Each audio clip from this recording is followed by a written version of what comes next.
Shanks dismissal, being a little bit more watchful, a bit careful. Jai Bista, this point at the non-strikers and the captain, but Man Singh Deshpande on strike. A slip still in place for Tushar Deshpande. 4 inside the circle, on the offside, 2 on the on. Making him play on the back foot. End of the over, 29 for 1.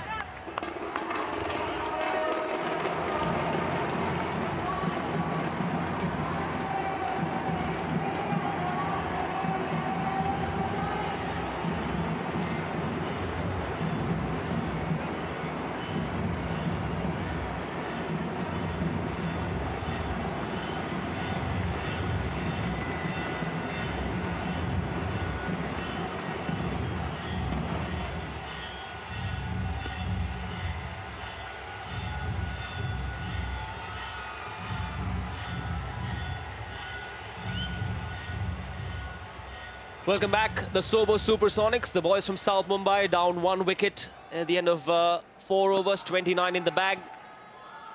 Beneath the start, his second over goes wide of the crease, trying to angle the ball in. Gives away a single in the third man region. Jai Bista, the longer he stays, the more dangerous he'll be.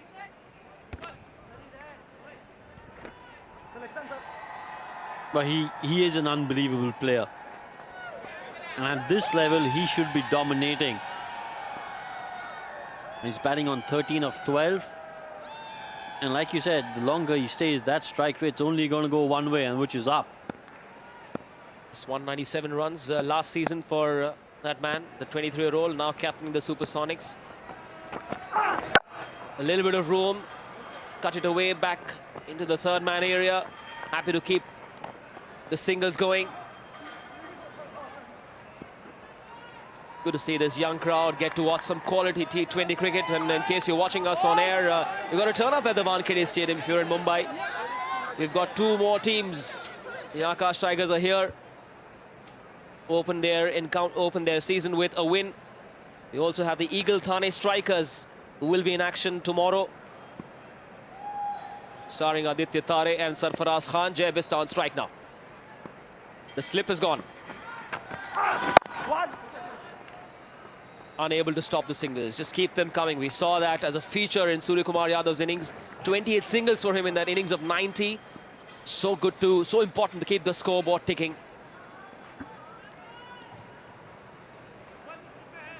A good start. The Supersonics will be happy with this. 32 for 1 after 4.3.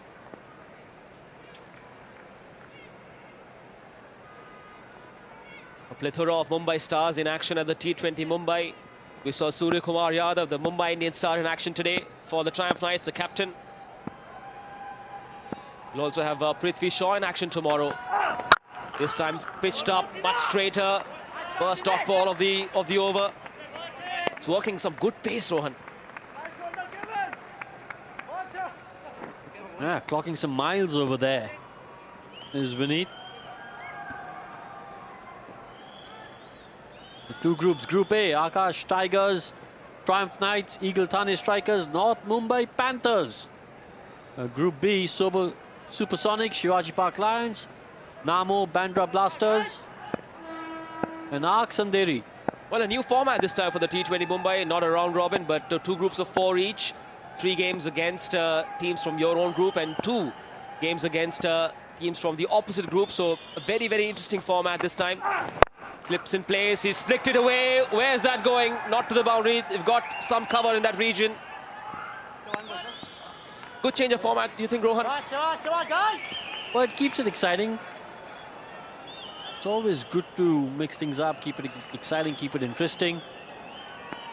Let's not forget, this is just the 2nd year of this tournament. It was a resounding success last year. So lots of people come to watch the semi-finals, the finals.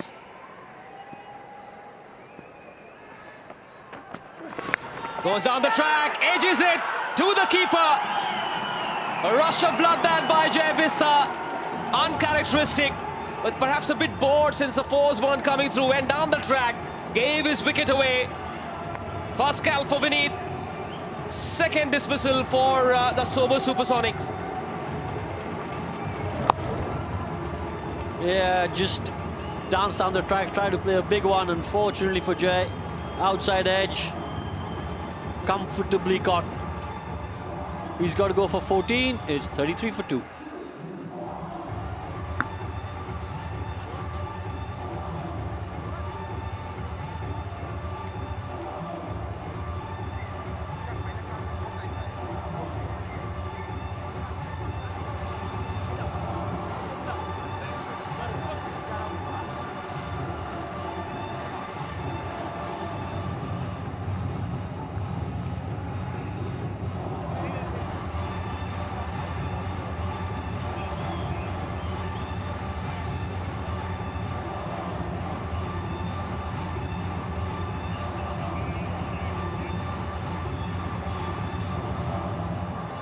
Two big blows for Sobo Supersonics, who were put in by their opponents. Particularly the loss of their skipper, Jay Bista, that will hurt. And it might have looked like a nothing shot as he danced down, head up in the air. Wonder what he was trying to do. But now we've got two new batsmen at the crease. Hansing's been there for 8 deliveries and scored only 2. And now we have a new batsman in. So tough times for the Supersonics for the moment. And it could be tougher as Deshpande was steaming in, and he continues with the second over from the commentator's end. It's quick. And again, Mansingh a little late on that. Tries to pull the short delivery. Deshpande is pretty quick. I've got Milind Regi here with me. High regard for this bowler. He's sharp. He's Mumbai's leading fast bowler now. He, along with Shardul Thakur and Dhaval Kulkarni, from the triumvirate of Mumbai's bowling. Sharp, quick, strong boy, but a bit injury prone. Not the tallest, but yeah, you're right. He's very strongly built.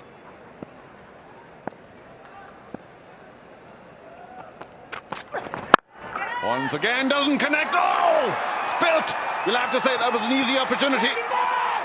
And instead, Mansingh will pick up 2. He's not the tallest fielder there, but it should have easily been taken. Just a little hop, and the ball would have been in the pouch. That was an easy chance. Really short. Dug in, came onto the bat. Oh, God, he just didn't have the time to move.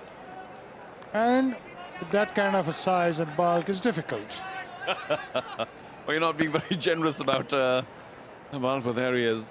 Well, in this class of cricket, you need fitter players.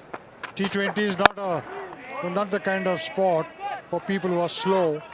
Well, yeah, you know, you've just made the point that Sunil Gavaskar also made further down, saying that the single biggest difference that T20 cricket has brought about is the athleticism.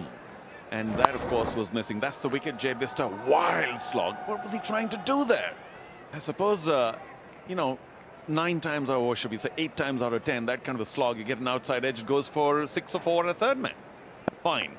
So maybe he was a little unlucky.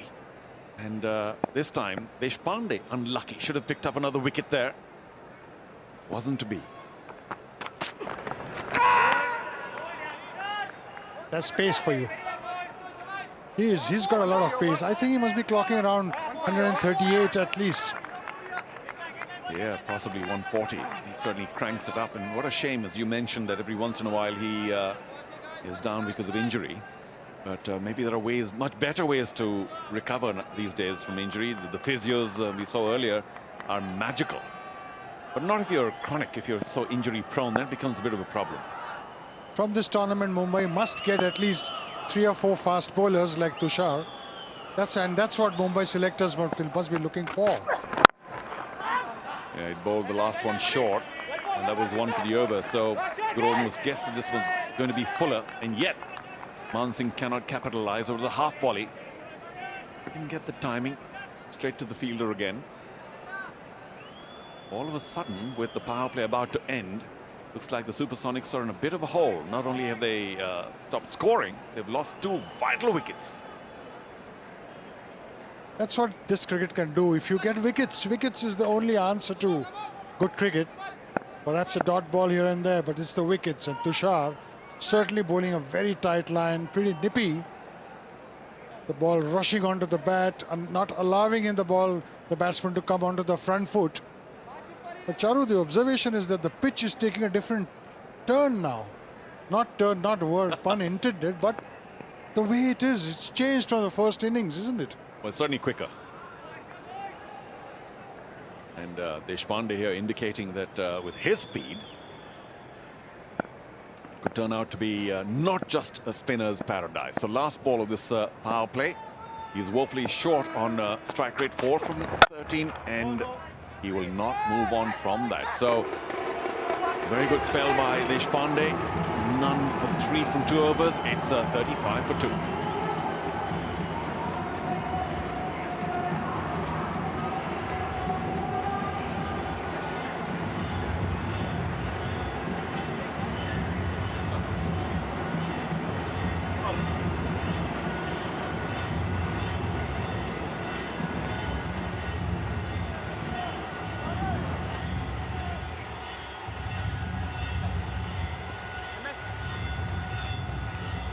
$14 and $15 for the openers, but not very much thereafter. Man Singh digging himself into a deep hole here. 4 from only 14. Now we know that players can accelerate and easily get past. Suryakumar Yadav in the previous match was much less than a runner ball, and then eventually ended up with 90 from 56. So things can change, but this is not looking good for Sobo Supersonics. Also, because of some wonderful bowling. Deshpande, 2 overs, no wickets, and only 3 runs, which in the context of a T20 match is phenomenal. And Jai Bista was their main player. He's the main player for Mumbai in the shorter format of the game. And the kind of shot he played was ridiculous, absolutely. He needs to play with a lot more responsibility, having been given the reins of captaincy.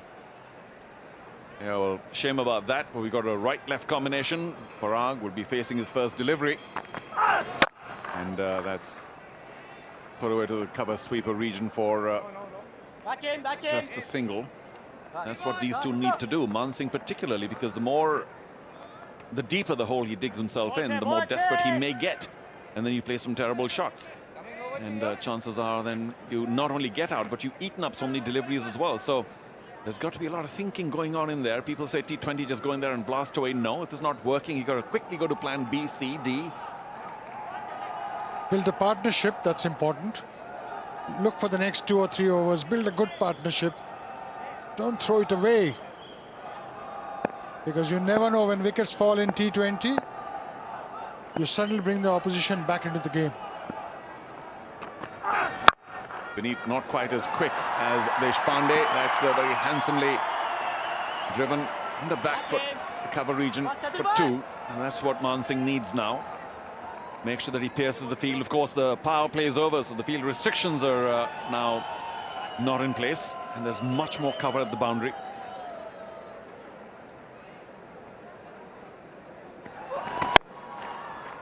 A ferocious square cut.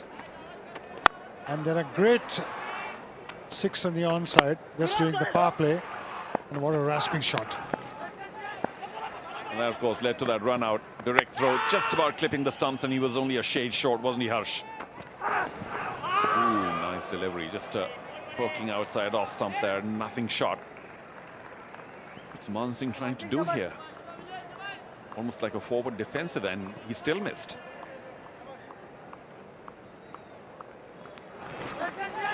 That's the run out there. Brilliant coming in front. Left-handed throw.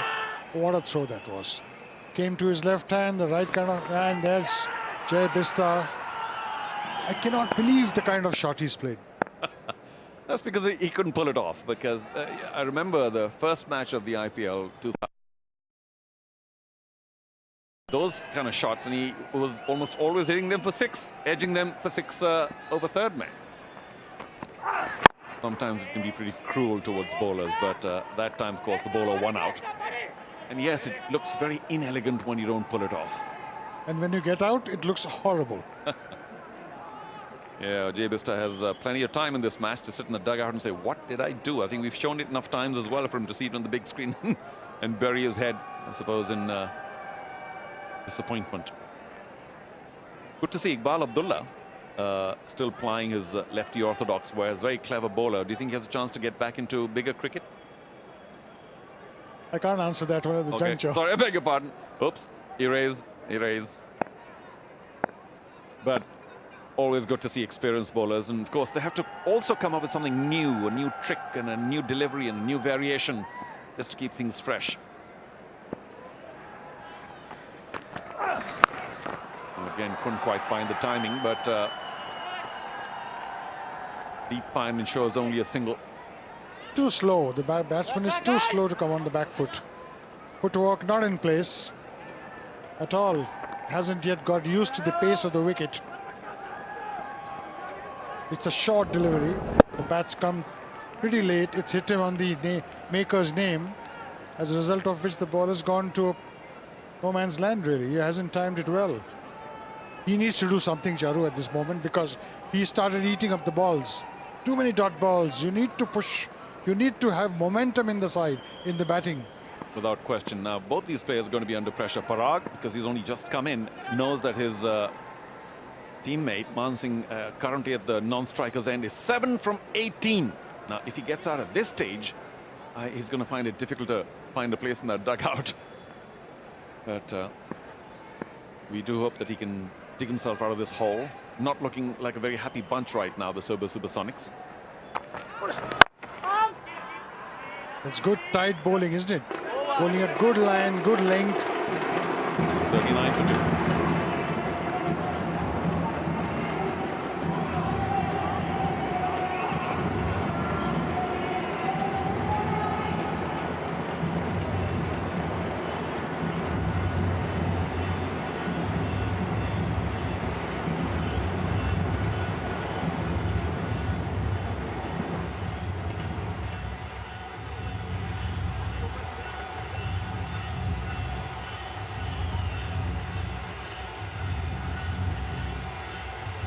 Two extras, 7 overs gone, and Andheri have done very well to peg Sobo Supersonics, who, by the way, were leading at the end of the league stage last year. Unfortunately, could not make it to the final because of the qualifiers and eliminators and what have you.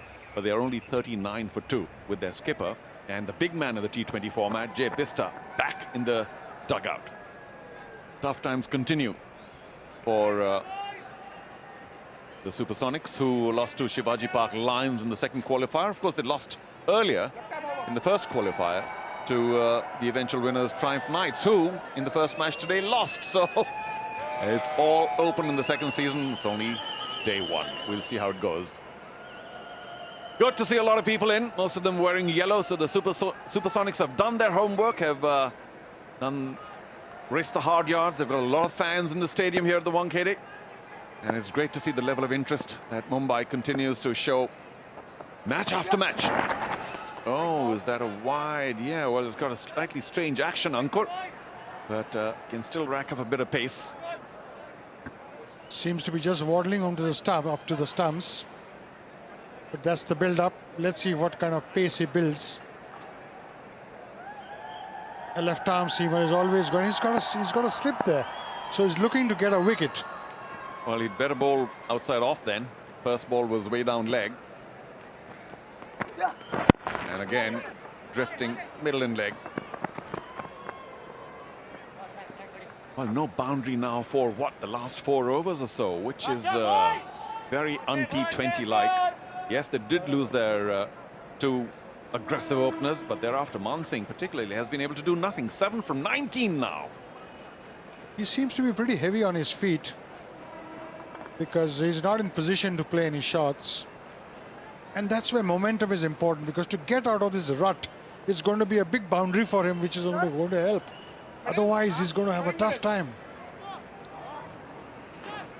Well, and that also puts a lot of pressure on Parag, who's just come in. He's got 1 from 2, but since his non-striker's not really getting away, maybe Parag might play a shot which he wouldn't otherwise want to ensure that scoreboard ticks. Just pats it down and backward point races in. This is good by Andheri, very good. He looks pretty nippy off the pitch, Charu, Ankur Singh. Comes in rather slow, but when you see the ball, the previous ball especially, it came in quite sharply. Yeah, much like one of the bowlers we saw in the first match. Who was it now? I forget, but he's just ambling in. There we go, and then puts a lot of shoulder right at the end, right there. And yes, does mean a fair amount of pace, and that will be a boundary I was talking about. how boundary shy the Supersonics were. This will be a big help, but it comes off the blade of Parag, the lefty. Mansingh still has a lot of work to do. Taking short, moved nicely in the width of the crease. No fielder there. They did very square. Easy. It was short and wide and deserved to be cut away fiercely, but they've got a little angular problem with their field setting. Andheri, I think that's been sorted now. He still has a slip for the lefty. Got a third man at the boundary, then backward point and a cover point at the boundary as well. Much better. No space for Parag to free his hands.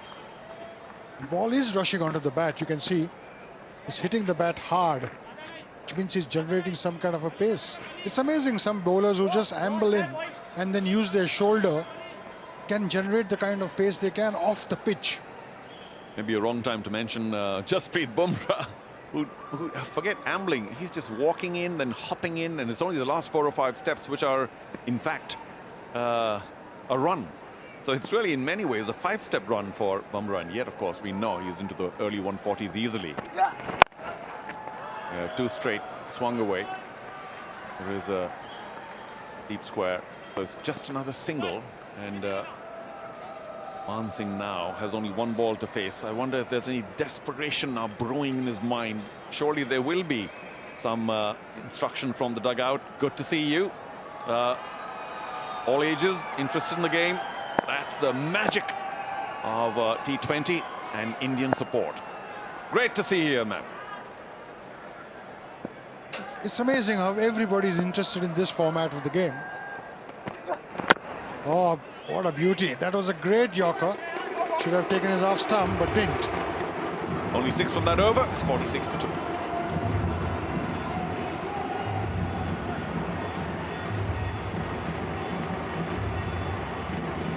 So Parag batting at 100.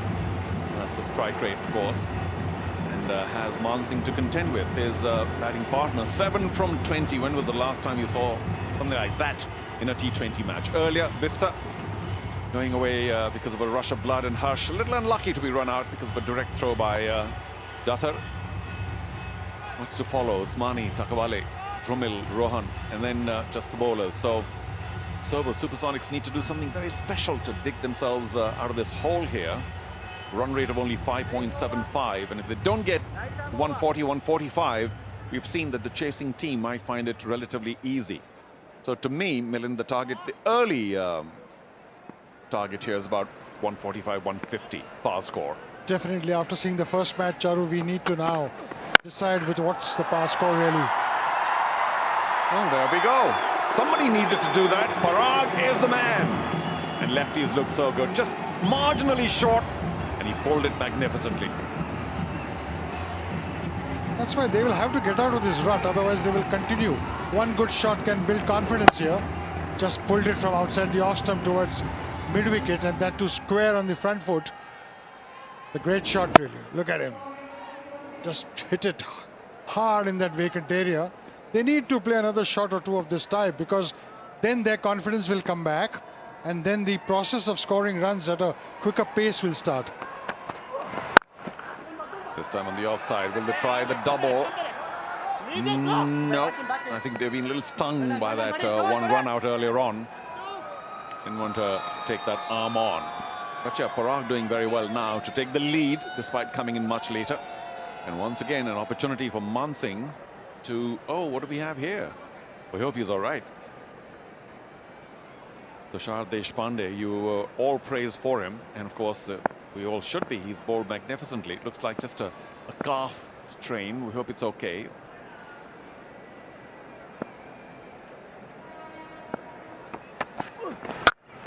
Oh, sweet. There is a cover point, though. It's only a single.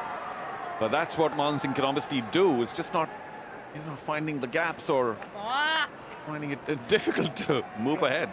But this one was a cracking shot. At least he can get some kind of confidence out of this shot, because otherwise he wasn't just timing the ball whatsoever. They've obviously decided to take Ranjane on, who's given 13, bowled an over and a half. And for the lefty now, because of the fact that he pulled so well, we have a deep mid-wicket and a long on and a deep square. And then he bowls a full ball outside off. But it was a slower one. And Parag tricked by that. Ranjane does a bit with the ball, you know. He plays for Mumbai regularly in almost all the formats of the game. So he was he saw him coming out and pitched it in that area. He's a clever cricketer, a good cricketer, in fact. Of course, Parag had moved towards the offside, so even though that ball was away from that guidance line, it wasn't a wide. Yeah, they'll take a single. Well bowled again, perhaps another slower one, which Parag read. I saw a hint of movement in that ball, in the air really. It doesn't have the pace, but has the ability to do a little bit with the ball. Well, in T20 cricket, that's equally important. Just have enough variety, variation. And had Parag missed that, that would have been plumb. Back before wicket. Well bowled. Good comeback by Ranjane. And will they take the two now? Yes, they will. Let's motor along now. The throw being direct, you never know. Because Parag wasn't exactly running as quickly as he should have. 9 gone, almost to the halfway stage. It's only 55 for 2.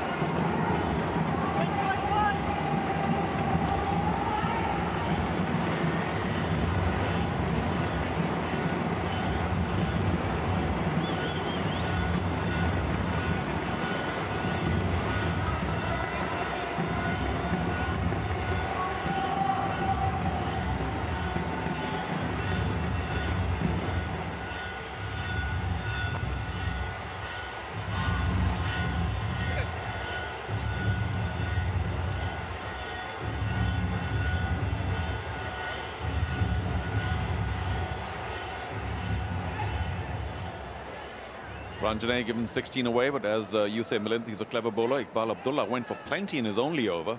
And then Vineet did rather well, 1 for 14. But look at Deshpande, none for 3 from 2. And Ankur also hasn't bowled too badly. Ankur will come back with that slightly different action of his. The lefty seamer bowling to Parag, who's 12 from 10. Pulls, doesn't catch the sweet part of the blade. And they do go for the second. But the innings is picking up momentum now. The runs are coming, which means there seems to be some kind of a haste to get the runs. They have to score 140, 145 because the wicket after... I'm told that the dew would come in at about 9:30, by which time quite a bit of the match will be played. But it's time that they get those 140, 45 runs. Otherwise, the wicket... I found after a roller, the pitch seems to be playing better. And that's what happened in the first game. Well, again, put a lot of shoulder into that. Cut away for just a single. And strangely enough, for the first match, we kept talking about the efficacy and the utility of spin. And here, Andheri have used only one spin over from Iqbal Abdullah, who went for 15. And it's been medium pace all along. And some pretty quick bowling by Deshpande, who we hope is okay. He's receiving some treatment. So a bit of a turnaround here in terms of what Andheri are offering. I'm sure they have a couple of quality spinners who may come in after, say, the 10th, 11th over. Oh, up in the air. He meant to hit it outside off. But he'll get 2 for that. He certainly miscued a bit. Not what he intended. But at least his intentions seem to be clear now, that he wants to go for the runs. He's taken too long at the crease. Too many dot balls that he's playing. I think it's time that he goes for a big one. 1 or 2 big shots can help his innings. I think he indicated, Man Singh, that that was a slower one, which he didn't quite read, because eventually he had to virtually sweep that. He was very early on the shot and then played it much later when the ball arrived. So clever by Ankur. I think the fielder at the point boundary saw that a little late, so only a single still. And Man Singh still well below what is a decent strike rate in T20 cricket. There's only, what, 54 the strike rate. That's woeful. And at this stage of the innings, it's really, really slow. He needs to pick up. There are times when you can't get out, isn't it? Even if you want to. You took the words out of my mouth. I was about to say the fielding side would be very happy to keep him there. Then just keep this guy. Don't run him out. Don't get him out. Because he'll win you the game by not scoring quickly enough. So Ankur, well done. Despite that action of his, he's none for 12. He's finishing his second over. And at the halfway stage with only one delivery to go, Sobo Supersonics with a lot of work to do. 61 for 2. Do they have a Surya Kumar Yadav in their ranks who can accelerate wildly towards the end? If not, then they could be in some trouble.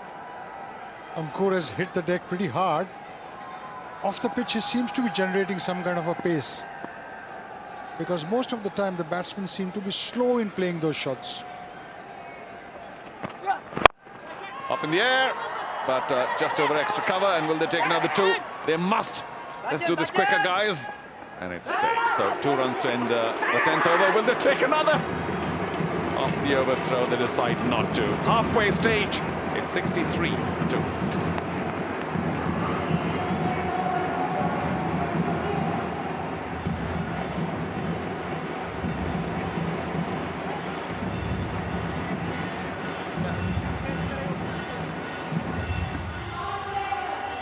Welcome back. The innings looking slightly better. 63 off the first 10. They only had 35 after the power play, 6 overs, lost 2 wickets. But Man Singh is playing a strange innings here. 13 of 24. We only had 1 skyscraper for the Sobo Supersonics. Well, South Mumbai has many more skyscrapers, but unfortunately not the case for them on this Manhattan graphic. The Supersonics, who were table toppers last season, whereas their opponents in this game, the Andheri, were bottom of the table with just 1 win in their 5 games. A good crowd and a lot more people trickling in slowly as the weather gets better, cooler. Nice breeze blowing through. This new Wankhede Stadium design, it was used to get much hotter in the earlier stadium before the 2011 World Cup. Now, of course, there are many more gaps for the breeze to come through. 63 for 2. Man Singh, Rohan, strange innings, and shall we say well done to Pankaj Jaiswal for dropping him earlier? Well, I'm sure Pankaj Jaiswal will be feeling quite low about that, dropping that chance. Just as a fielder, drop a chance and you know everyone's looking at you. But it's worked out well for him and his team. Man Singh at the moment struggling to get the ball off the square. No boundaries, no sixes, 13 of 24. Sometimes as a batsman you just need that one boundary. Hit that straight. Didn't quite connect it, but Shivam Ranjane, the bowler, number 700, his jersey number. Remember yours on ODI debut? 14. Only because one of my favorite footballers wore a jersey which was 14. Johan Cruyff. Shivam Ranjane. You can't have Rohan Gavaskar not talk about football. This time he's lofted it. Is that a gift? No, it isn't. And went straight into the opposition dugout. The first 6, that sweet sound of bat meeting ball, and an even sweeter result. 15 sixes in the tournament so far. Good time for that 6er. And just have a look at that shot. It just seemed like he just punched it. No real power, but had enough. Get over the ropes. Top class shot. Opposed after hitting that shot on his follow through. This time slow ball, hit it to the left of that fielder on the offside. It doesn't matter where they come as long as they come. Add 4 more. The 11th over looking much different for the Sobo Supersonics. Oh, again, really clever shot. Just waited for the ball to come on and then cut it. Found that gap between shot third and point. Clever batting.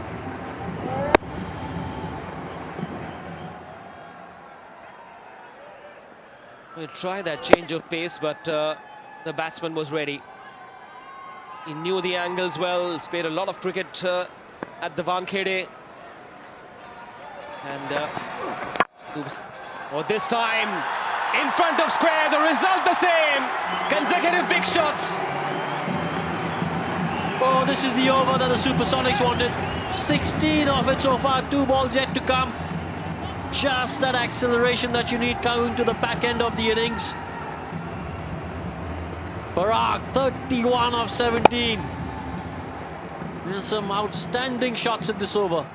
Well, his jersey says double P-A-R-A-G, that extra piece for power. Have a look at that. Just stood there, delivered. And the moment he hit it, he knew where that ball was going. The crowd's happy as well. Lots of yellow jerseys in the crowd. Well, even if you don't have a Supersonics jersey, wear your Chennai Super Kings jersey and just turn up at the Wankhede. It's the Mumbai T20 party, the second game. The first game saw the defending champions Triumph Knights being upset by the Akash Tigers. Did you just say wear your Chennai jersey and come? You think people in Mumbai have a Chennai jersey? You never know, the Chennai. Well, they might have switched loyalties to the IPL champions. No, I'll tell you what, there is a high possibility that they might have a Chennai jersey simply because of MSD. Ah, yes. But otherwise, I mean, the IPL brings out such passionate fans that you won't find someone in Chennai wearing a Mumbai jersey. You won't find someone in Kolkata wearing a Bangalore jersey. It's the passion of the fans. End of the 11th, 82 for 2.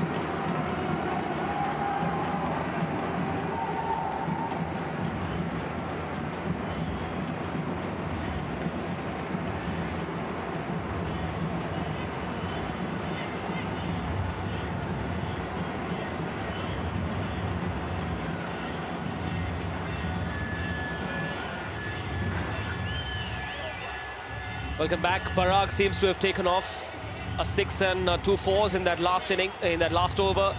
He's on 32 of 18, perhaps compensating for a strange innings from Mansingh, who's got 16 of 26.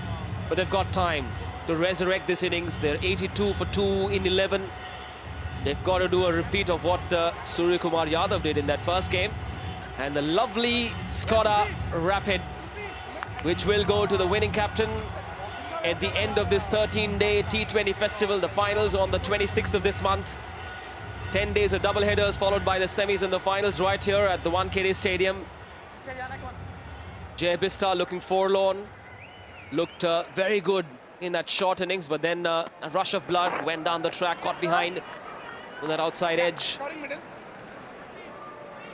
And then that run out as well, which is the second. Gaurav Jatar was the fielder with that run out of Harsh Tank, was looking ominous. The left arm spinner. Oh, awkwardly played that shot. Iqbal Abdullah, lots of experience. Went for a few in his first over. 15. He's got the experience and the skills to pull it back. This time he plays it through to the fine leg region. Will just be the single. Mansingh struggling. And, let's take a look at the wickets. This was the run out, of course. The second Gaurav Jatar with that shot, with that throw, and then the captain Jay Bista looking for that big flourish. Iqbal Abdullah in his second over went for 15 in his first.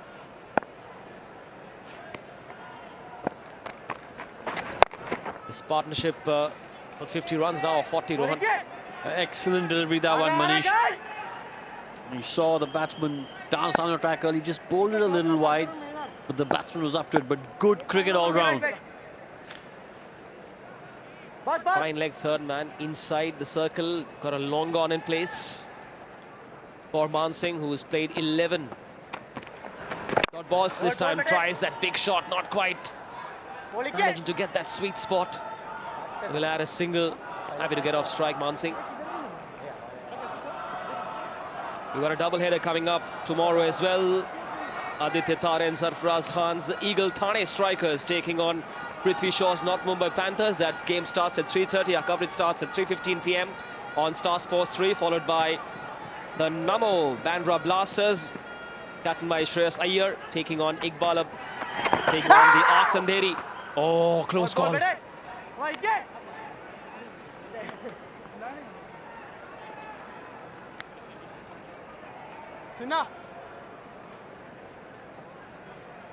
Kevin इधर आ जा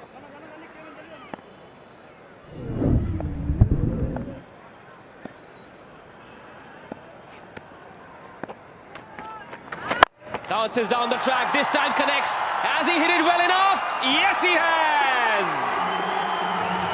Man Singh's woken up. Good morning. Yeah, this is a shot that he needed to just get his confidence going. Dancing down the track. Absolutely smashed it.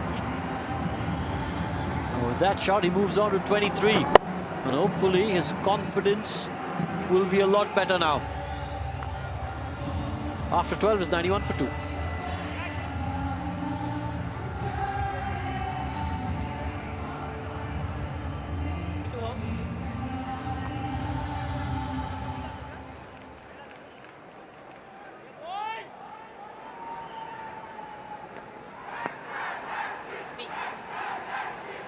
Welcome back.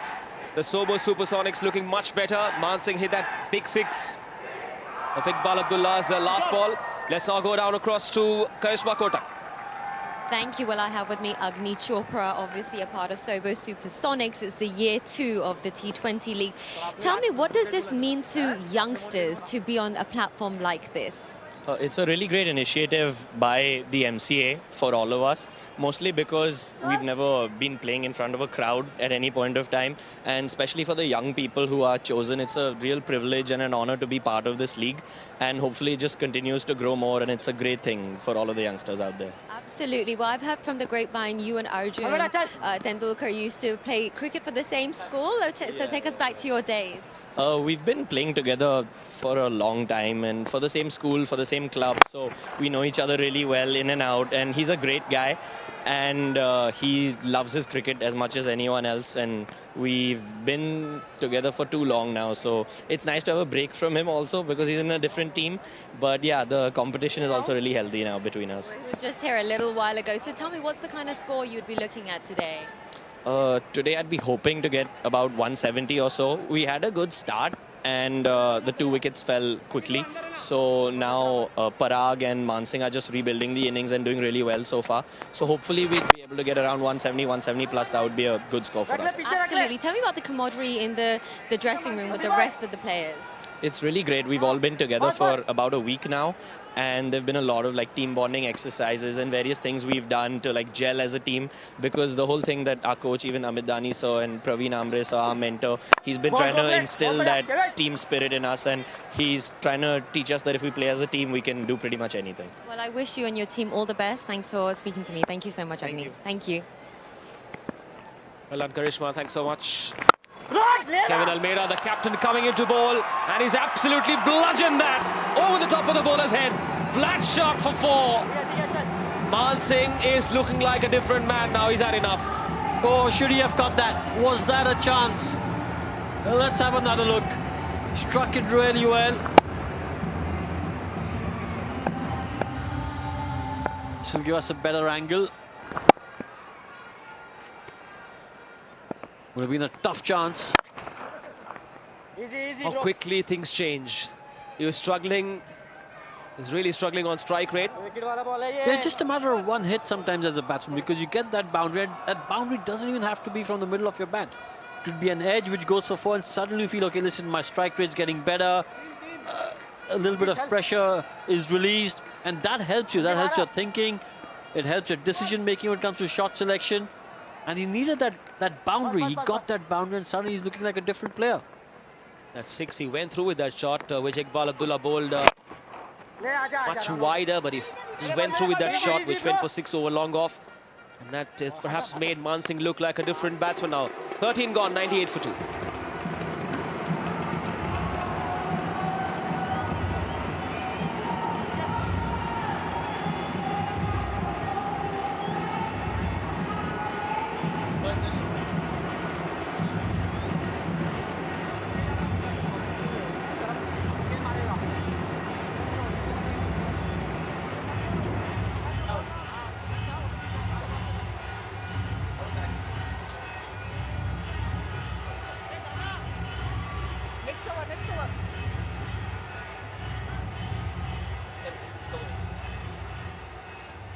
Welcome back. The Sobo Supersonics breathing a lot better. Big shots coming through from Parag and Mansingh. They got off to a good start, but they were stopped in the blocks by that fantastic run out by Gaurav Jata. Iqbal Abdullah to continue this time. That sweep shot will get just a single. These Mumbai batsmen sweep really well, don't they, Rohan? Like janitors. Sweep everything inside. But it's just our Mumbai batsmen, Manish. It's, I think, batsmen all over now. It's become such an integral part of your shot repertoire. And you've got to be able to sweep from mid-wicket to fine leg. That's got to be the range of your sweep shot. Iqbal Abdullah firing that one much wider, the 7th, 8th stump. Perhaps a bit wary of whether Mansingh will dance down the track. And again, not in the range at all for Mansingh to, oh, finally he calls it a wide. But this is where Iqbal Abdullah is trying to second-guess the batsman. He's seen the batsman dance down the track, and that's why he's bowled this wide, thinking if the batsman does step down the track, this could be a stumping opportunity. This time much straighter, flatter. We'll be happy to sweep that through and add a single. 101 now for the Sobo Supersonics. The first game saw a target of 148 being set for the Akash Tigers, which they scaled very easily, won that game by 5 wickets. We could be in for a much, much bigger score. The pitch is looking better. It sort of seemed to stop and come on in the first innings of that first game, but good to see this crowd getting some good T20 batting entertainment. Jai Bistar looked good. Played that strange shot, got out. But that run out was a special moment by Gaurav Jata. It's good to see a lot of young girls and boys coming in. And in case you're watching us at home, good reason for you to turn up at the Wankhede tomorrow. 2 games tomorrow as well. We'll see the likes of Prithvi Shaw and Shreyas Iyer and Aditya Tare and Sarfaraz Khan in action. Dances down the track, well bowled in the block hole then. He'll still get a single. The partnership now 70 or 56. Well, at this rate, they get to about 148. Well, as young Agni Chopra said, they want to get a bit more. 165, 170, and for that, they've got to go at 11 and over from here on in. Have to stroke it away for a single. I wonder who they will take on. Iqbal Abdullah said it is over after 14. The Supersonics are 104 for 2.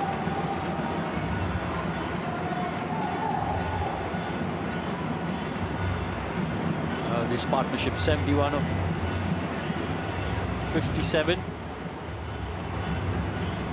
Parag 39 of 26, strike rate of 150, very healthy strike rate. Mansingh's done well over the last few deliveries. He's got a strike rate to a runner ball. He was going at about 50. It's been a good partnership. 6 more overs to go. They've got Rohan Raje, Drumil Matkar waiting in the wings. Drumil Matkar was, of course, retained. All-rounder, slow left-arm orthodox, can tonk a few as well. And Vineet is back in action for his second over. Mansingh's had a strange innings. He started off really slow, really struggled to connect, and then has backed himself to hit the big shots. He's got 30 of 36, will want to get that strike rate up to 100.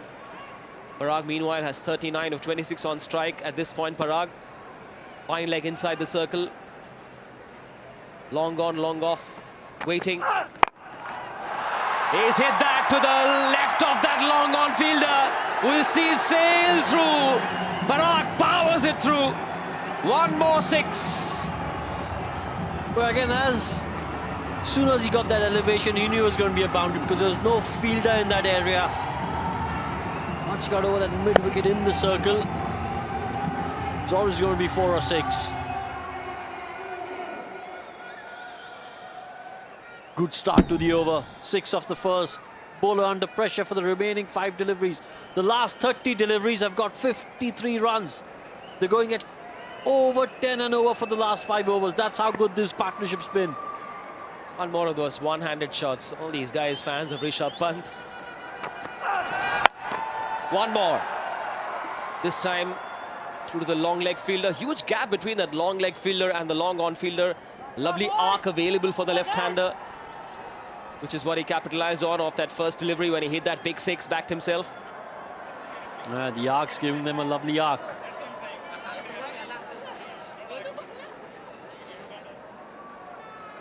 $111 for 2. 15th over. The T20 Mumbai action. Got more and more people trickling in as the day progressed, as it gets cooler. They need this time slower ball. Misses it completely.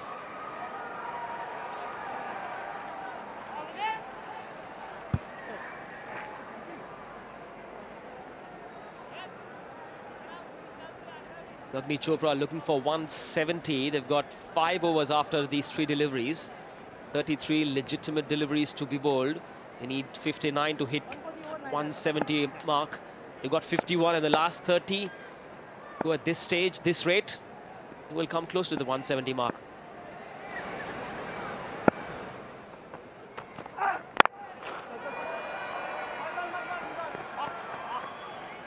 Yeah, you're right. If they go at the rate they've been going for the last 5 overs, they get to about 165, 166. That'll be a good effort. But again, can't underplay how good this partnership's been. 79 of 61. 33 for 2 when Jai Bista fell. The good thing is Man Singh, when he was struggling, didn't panic. Decided to change things. Third man inside the circle. Parag. Wide, should be called a wide. He just lost control of that slower delivery.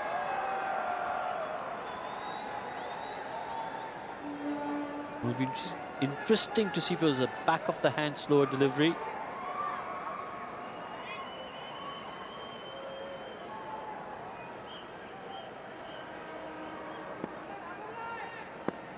We'll of course see Badri Alam with the ball in action in the second innings, the highest wicket taker of last season. Should be another wide, yes it will. Unable to control that ball, a little bit of fear as well. Doesn't want to give that ball in Parag's range. Yeah, again, just trying to slow delivery once again, getting direction wrong.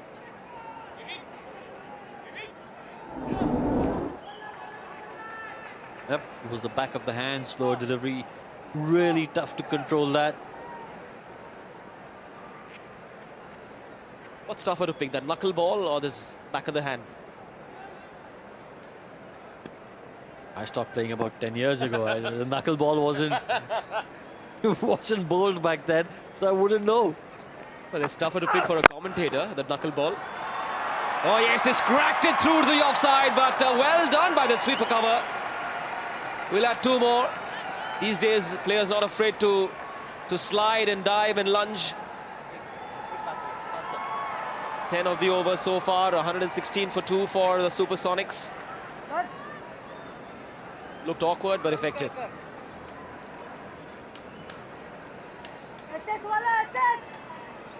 Gaurav Jata, the man who effected that terrific run out to send Harsh Tank back to the hut. Partnership now 83 of 64. 55 in the last 30 balls. Vinit with the last ball of the over, the 15th. He's flicked it, not a single to end the over. The Supersonics are 117 for 2.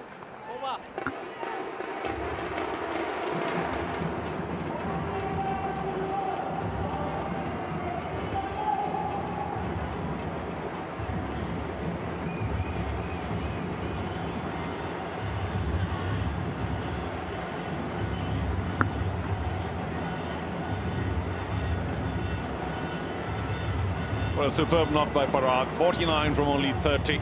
And in contrast, Mansingh just has been unable to get going. 31 from 38, striking at only 81, beg your pardon, while his partner striking at over 160. That's what they need now. Some quick runs with only 5 overs left.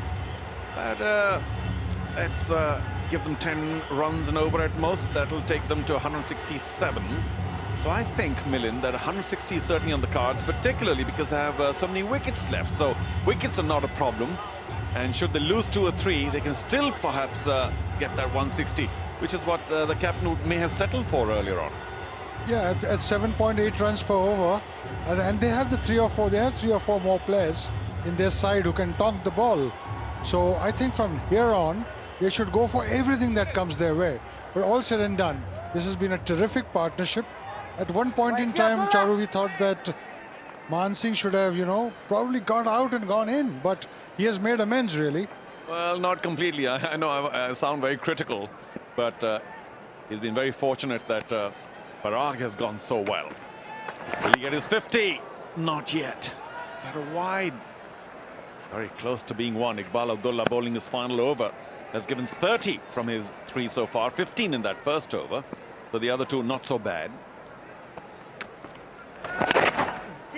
Oh, that might go for 4. I don't think he intended for it to go so fine. Didn't quite connect, but the ball had enough pace.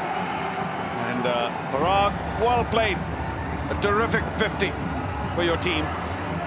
It's his second 50. Last year he got 1, but for another team, and this one here, he's done well in local tournaments. Parag Khanapurkar is his full name.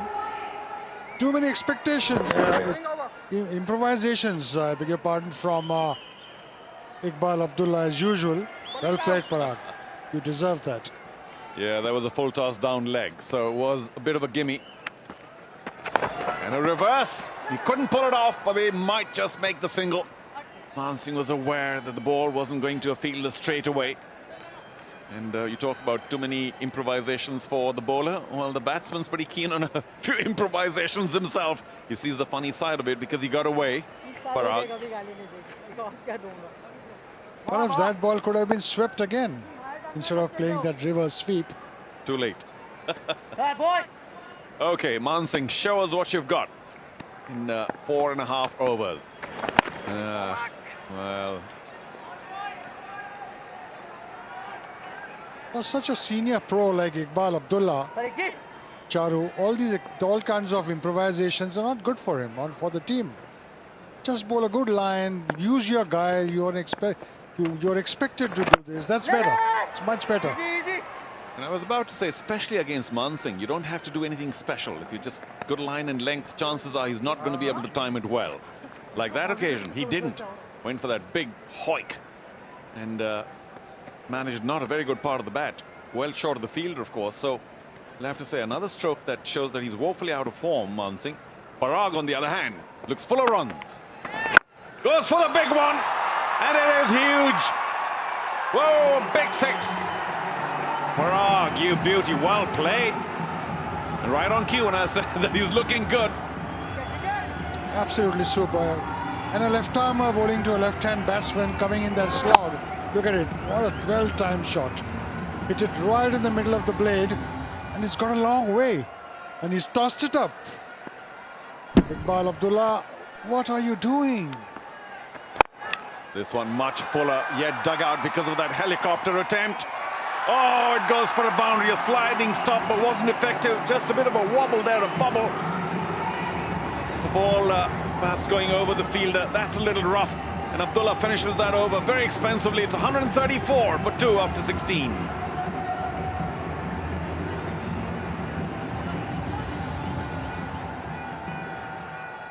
Now that, of course, takes us to a 100-run partnership between these two. This is early days in T20 Mumbai. And yeah, that was a bit of a rough bounce there, we'll have to say. A good slide. But a 100-run partnership, we'll take it in 72 deliveries. Of course, the bulk of it being scored by Parag Khanapurkar. Can you imagine a helicopter shot being played to mid-on? I thought it went to square leg or mid-wicket. What has T20 done to cricket?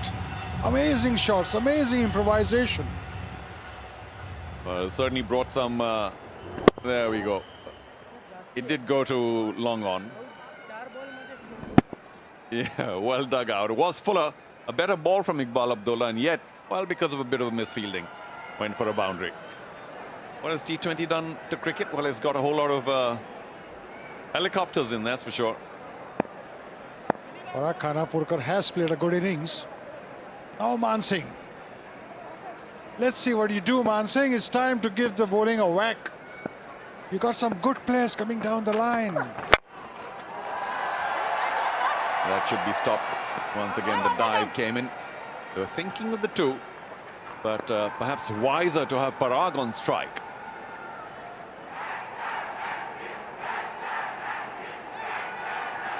And of course, it is Deshpande who is into his third over and gave only 3 runs in his first 2 overs.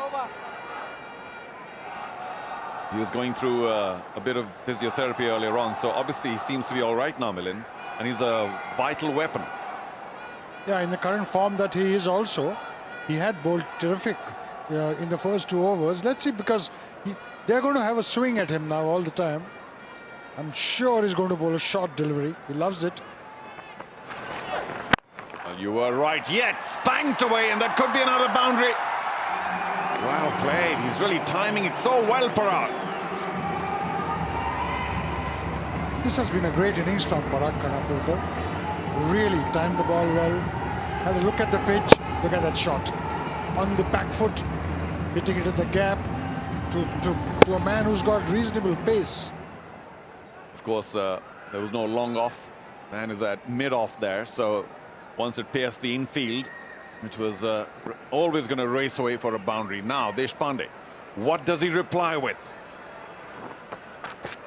Again short, that might be a wide. No, the square leg umpire says it's good for only 1 above the shoulder. I thought it was way above Parag, but what do we know? Let's just remind you about a magnificent 50 here. Parag came in when his team was in trouble. 2 quick wickets had gone down. Man Singh wasn't able to get the ball away at all.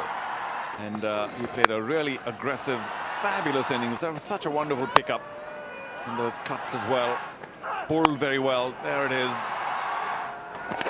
And of course, very clever with the sweep. Well played, young man.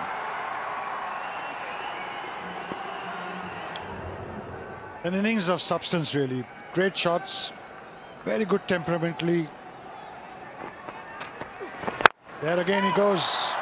Wow! Look at that shot. How well did he time that? Hit it hard into the ground.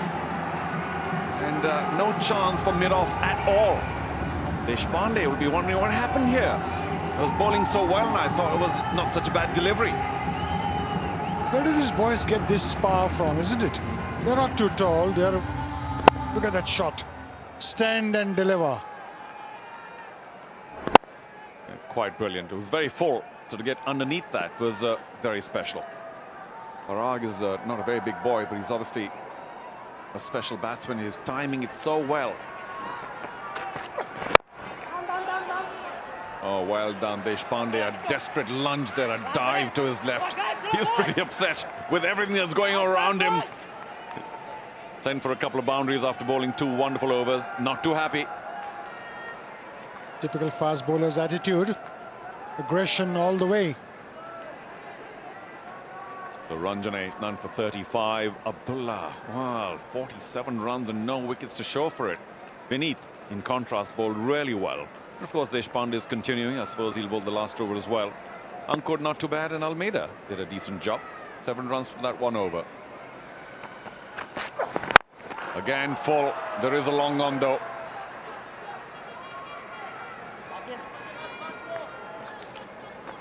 .144 for 2. 3 to go.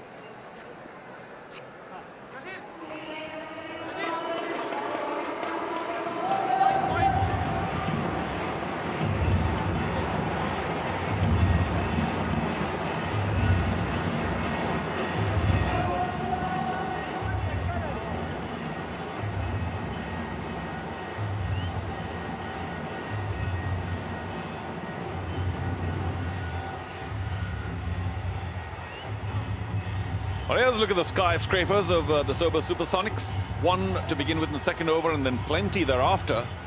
And the high skyscraper earning 18, so 18 floors, should we say. It was a very effective over for the Sobo Supersonics, who began in the fashion, well, after the power play, where we suspected they might struggle to get to 140. But now, with 3 overs to go, Milind, if you take 10 at an average here towards the end, with so many wickets in hand, you're looking at 175. At least. I agree with you completely over there. But Parag has to hang on. He has to stay at the wicket, because a new man coming in at this juncture would find it difficult. So it's important that Parag Khanapurkar plays a very sensible innings from now on. If I might be allowed to beg to differ, a new man may want to come in instead of Mansingh, who's still batting at only 82.5 as a strike rate. Oh, Parag this time couldn't get away with it. Nice and full there by Ankur. I wonder how a message hasn't come yet from Mansingh to get on with the game, because his strike rate is not what it should be. Well, maybe he can't read, because if I were the skipper, would send 5 messages in by now saying, you know, the good old-fashioned chant that Indian cricket and cricket worldwide used to hear so often in the past: hit out or get out, remember? I remember chanting that myself as a child. Hit out or get out. Oh, wow! Isn't he special? Isn't he enjoying a terrific innings? Went across to the off, angled the bat well, didn't have to do too much. Got plenty of elevation and another boundary for Parag. I think this innings is going to be one of the better innings in the Mumbai Premier League this year. It's been an outstanding innings, really. He just toyed with the bowling after settling down, and then played shots all over the wicket, all over the ground. Driving, cutting, pulling. Fabulous. The back foot shot that he played for the faster bowlers. Simply a superb innings. This is only the second edition of T20 Mumbai. No hundreds yet. First edition produced in 99, not out if I remember. Oh, yes. Well, not quite what he intended. They should run 2, even though they should be pretty tired by now. The throw goes into the end that Parag was running to. Good thought. He was safe. He's played really well. He's played more than anything else. He's played quite sensibly. There you see he's running hard for the second one. The call has already been made. Come for 2. That's very good running between. That's why when you take the first turn faster or quicker, the second becomes rather easy. A 150 comes up for Sobo Supersonics. What a terrific acceleration, thanks to Parag. And once again, he tries that shot, an attempt. An appeal there by Ankur, but really nothing in it, because the ball had pitched after it went past the batsman. Maybe he did nick it, but the keeper, of course, couldn't collect it either. So it was an aborted appeal, and they get a single off all of that. Come on, Mansingh, let's see what you have with you. First 50 taking 49 deliveries, and the last 50 taking only 25. That's how magnificent this acceleration has been. So Mansingh, come on, show us that you can reach a strike rate of 100. Come on, you've been there for 40 deliveries, and you have time to sight everything. Swing hard. Keep your eye on the ball. He could have left that for a wide. Instead, he runs a single. Could be out! Another direct throw. Wonderful athleticism. And they finally might have managed to get rid of Mansingh. Of course, we go upstairs to decide, but I feel he is well short. Seems to be walking, but sometimes they're only walking to meet their partner. So here we are. Mansingh should have left that alone, went for it. And Parag, of course, had taken off Mansingh, and no choice, left well short. And that will be the 3rd wicket down for Sobo Supersonics. Some in the dugout might even be relieved. That's out. Somebody in the dugout may be relieved, but what about the fielding side? Is that the right tactic to get him out? They must all be crowding around that fielder saying, why did he have to hit it directly? Mansingh Nigade, sorry, I mean no disrespect. Decent hand, 33 from 41. 151 for 3.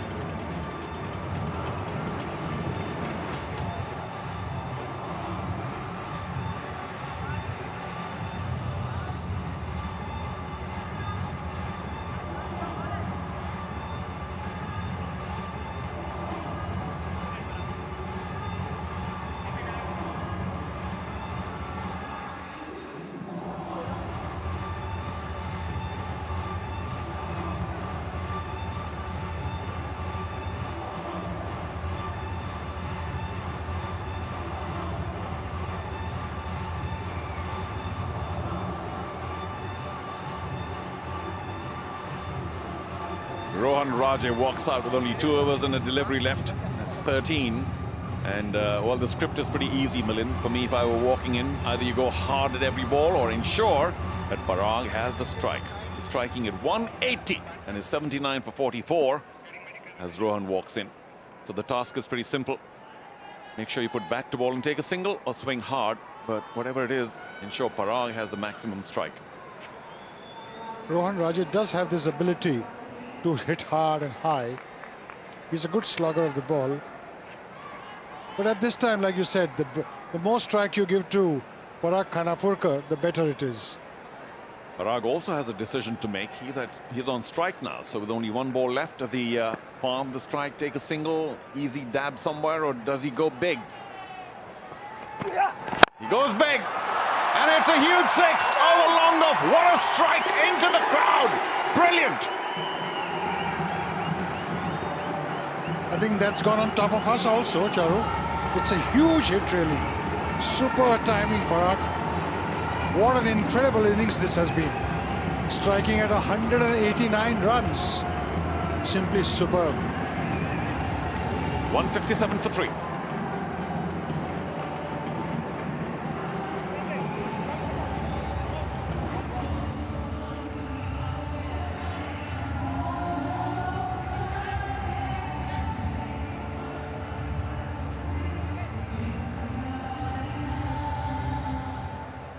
He's got runs everywhere. Strangely enough, not many behind square on the off. But the covers, mid-wicket region, plenty of runs. And of course, because of the sweep, 12 runs behind square, the leg side. Terrific. Strike rate of 190. That's what you call playing with a straight bat. 20 on the onside, 21 on the offside, and then at long off and long on, 12 and 10. Fantastic. Normally a left-hander plays behind the square leg area on the onside, but look at his runs. Yeah, 9 4s and 4 6s. Now Rohan Raje. Whoa, quick by Deshpande. He's pretty upset at giving 10 runs in that 3rd over of his after giving only 3 in the first 2. Last ball, last over. Big swing of the blade. Didn't overswing, mind you. Almost into the commentary box. Milind was ducking. Terrific.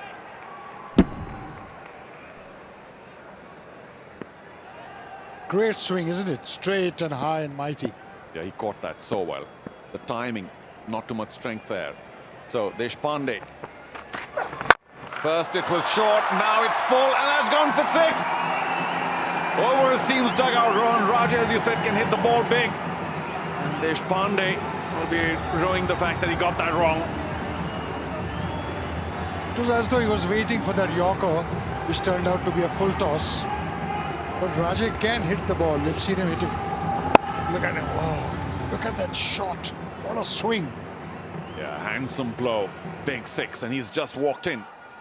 Perhaps he should have walked in at one spot earlier. Maybe he will next time.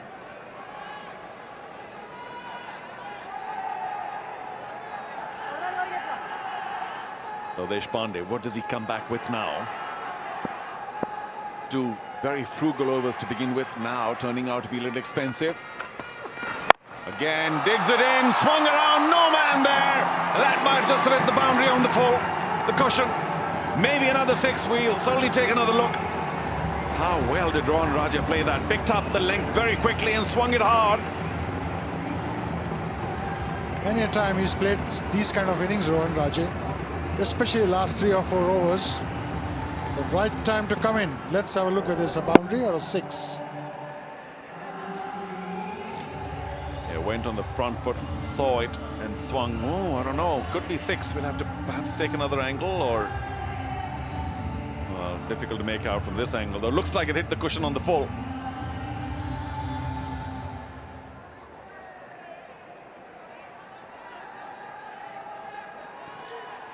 Not sure.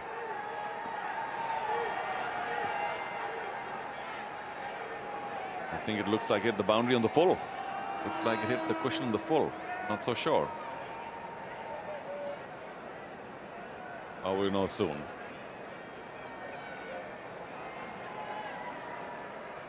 Okay, signal only as a 4. but I'm sure Rohan Raja wouldn't mind too much. A 6-4. What have we got now? One more swing and it's going to the boundary. Yes, there it goes. Well, Rohan Raja is a man of the moment. Came in very late. 6-4-4. Take that. And against perhaps the best bowler of the side.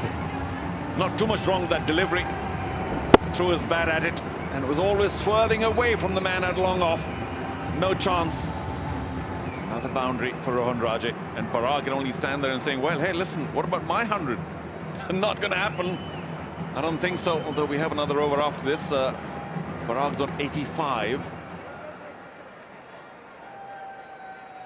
So Parag, of course, could easily be one of the stars of this game, but could this over and Rohan Raja be the Dream 11 game changer of the match? These final few runs sometimes matter a great deal, psychologically, certainly.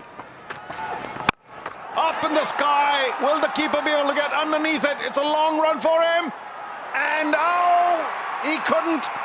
Always running backwards. It would have been a spectacular catch. A couple of other fielders also came pretty close to taking that, but was the keeper's call. And he needed to take another half step to get that. Good attempt, though. Sufyan Sheikh, the keeper, has a big swing, gets the edge, goes high up in the air, and just falling short. He almost got it there, but it just popped out of the... There you see it once again. It's gone high and mighty. Yeah, well, to be and fair, he he did swirled catch a lot. it. I could see that he swirled a lot. Difficult catch, that one. To be fair, just going back to the keeper's catch, he did catch it. And then, of course, when he landed on the ground, it popped out of his hands, as happens every once in a while. Perhaps it shouldn't have happened with the keeper's gloves. Very eventful over. 19 gone. 175 for 3.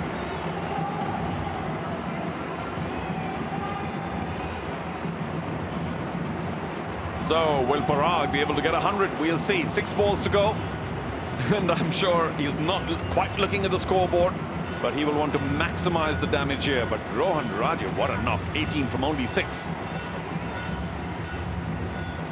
It's amazing, Charu, that a T20 match turns over its head only in the last 2 overs, isn't it?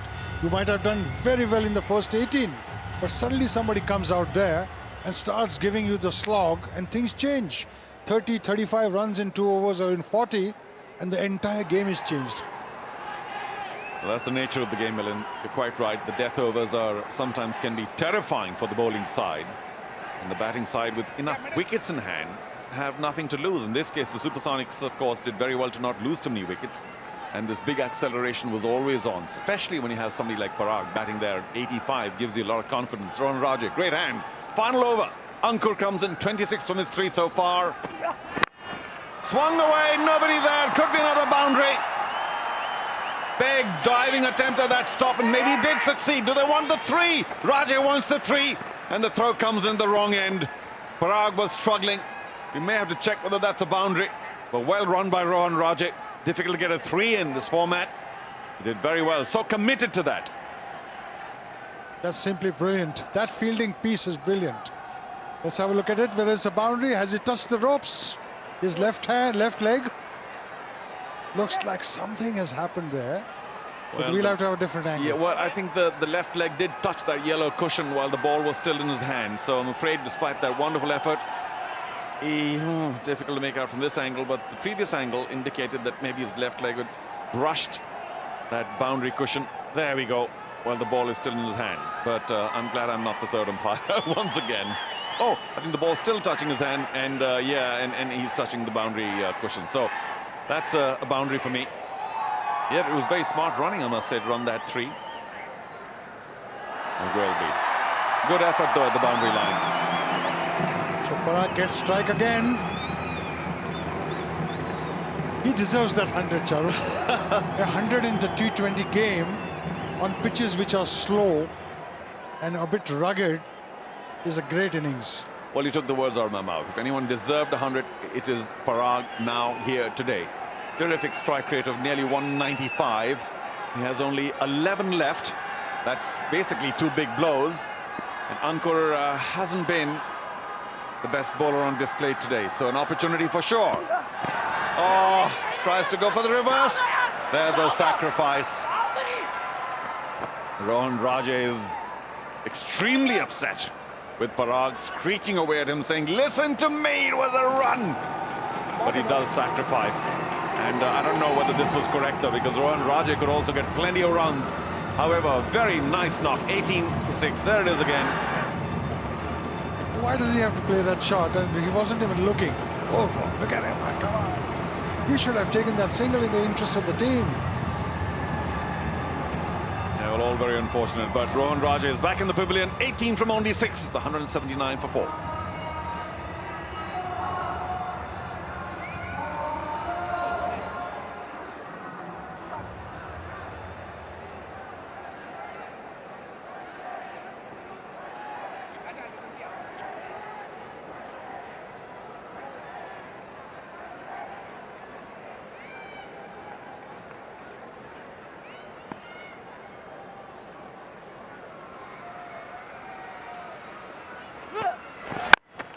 Swings hard, that should be another 6, it's quite brilliant. Nothing very wrong with that delivery, but he gave the ball at the charge, went through with that shot, and it's a big 6 over long on, wide long on. This has been one of the brilliant innings I've seen. Look at him. I mean, stepping out and giving it the slog. Pulled it short because he came out, made full use of the width of his swing, and there the ball goes. Wow. Kept his eyes on the ball, and maybe Rohan Raje will be feeling less bad now. But, whoa, can this be the first century in T20 Mumbai? He's got 3 deliveries to get there. Swings again, wide long on. Will they take 2? For the team, they will. And will he make it now? I think he's very tired. That will be run out. And Parag, well, should be pretty disappointed that he missed out on 100. But what a valuable knock for the Sobo Supersonics. Terrific stuff. Too tired to make it back for the second. Nowhere in the frame at all, Parag, but he made a great effort too. He had to take that strike and a beautiful throw. But what an innings, Charu. It's one of the great innings in these last 2 years. Without question. Striking at 196. That's brilliant from a man who hasn't really been one of the most celebrated batsmen here in the league so far. A 50 last year, remember. Parag Kanapurkar goes for 96 from 49. It's 186 for 5.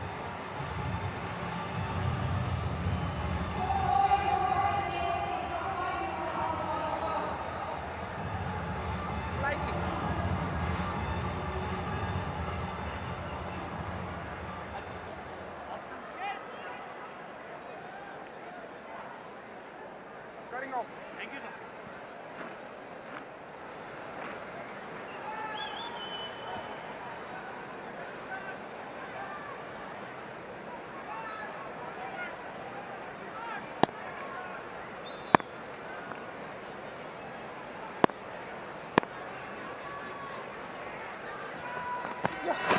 Second last delivery, straight to cover, and oh, that could have been another run out.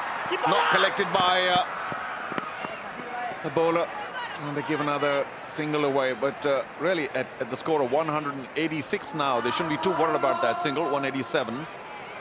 Usmani, of course, the keeper bat, gets credited with that run, and Drumil, their lefty orthodox, will face that last delivery. Whoever thought when we started commentary this afternoon that we would touch this kind of score, 187. The wickets suddenly seems to have improved. That's the Parag Kanapurkar run out. Went in for the second to get the strike, but short of breath. Yeah, you can argue that he might have dived there to save his wicket, but he was tired, and will be forgiving. So last ball of this first inning, Sobo Supersonics have accelerated to 187 for 5 after the power play, if I remember correctly, was only 35 or so. So the last 14 overs have been brilliant. 10 runs and over or more, 11. 1 ball to go. A little bit of movement in the field, courtesy the skipper. Bringing the they're bringing third man in for a classic square inside the square. Last ball. Goes for it big time. Could have been a catch. Drops just short of cover. And they finish with a single. So good comeback in a sense for Ankur, who gives 38 runs away in his 39 in his 4 overs. And the Sobo Supersonics innings ends at 188 for 5. Quite a magnificent effort, Milind. Truly a great effort. I think this is one of the top innings of his second MPL. Parag Khanapurkar excelling in his stroke-making ability.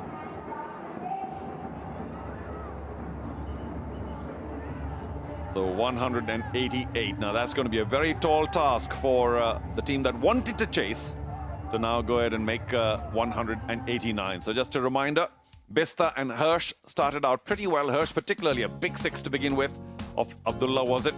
And then courtesy that Jahar throw was run out. Thereafter Mansingh took very long to get to his 33. All of us were wondering how badly was he struggling. And then run out eventually, but Parag, a standout innings of 96 from only 49, and Rohan Raja also did rather well with that flurry towards the end. So not much joy for any bowler except Vineet, got 1 for 27, and Almeida wasn't given another over at all, but Ankur quite expensive, and Abdullah extremely expensive today. Magnificent 118 run stand for that third wicket between Mansingh and Parag. I think we are now ready to have a quick chat with one of the players. Manish, over to you. Well, he missed out on being the first centurion of the T20 Mumbai. However, Parag Khanapurkar, the man who did the job for the Supersonics, 125 from over number 11 to 20, upset at missing out on 100 or thrilled at doing what you have? I wouldn't be thinking about my personal milestone, but when me and Mansingh were batting, we were thinking of try and get it till 150 because the wicket was a bit on the slower side. Not easy to play shots, and I guess I really didn't took that much risk. It was more according to the ball. I was just trying to aim much straighter as I possible, and it went on very well. Mansingh seemed to be struggling a little bit, lots of dot balls in his innings, but you seem to be batting on another planet. What was it that you did differently? I didn't do anything different. I was just trying to watch the ball and play on its merit. I wasn't thinking anything that I want to hit the ball here or there, because normally in T20 people think that it's more of a predetermined, but it's not. If you know the bowlers, which areas they're going to bowl, so you're going to play through the line. Right, 188 the score. Do you think you've got this game in the bag, or could there be a twist? We got a very good bowling lineup and a good fielding unit. Of course, I know Arks has got a good batting unit, but I guess we should be able to do it. Right, a big target to chase. Thank you so much for talking to us, Parag. Have a good one. Thank you very much. Thank you, Manish. Parag, what a fantastic knock. And no wonder he's pretty confident that they will be able to defend. Andheri, who finished last year, will come back to try and score 189 for a win here on day 1 of T20 Mumbai. Stay with us as we take a short break. We'll come back with all the highlights.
Well, thanks for joining us for our coverage of T20 Mumbai. Terrific domestic tournament here in India. And of course, we're at the Wankhede Stadium live as the Sobo Supersonics were put into bat.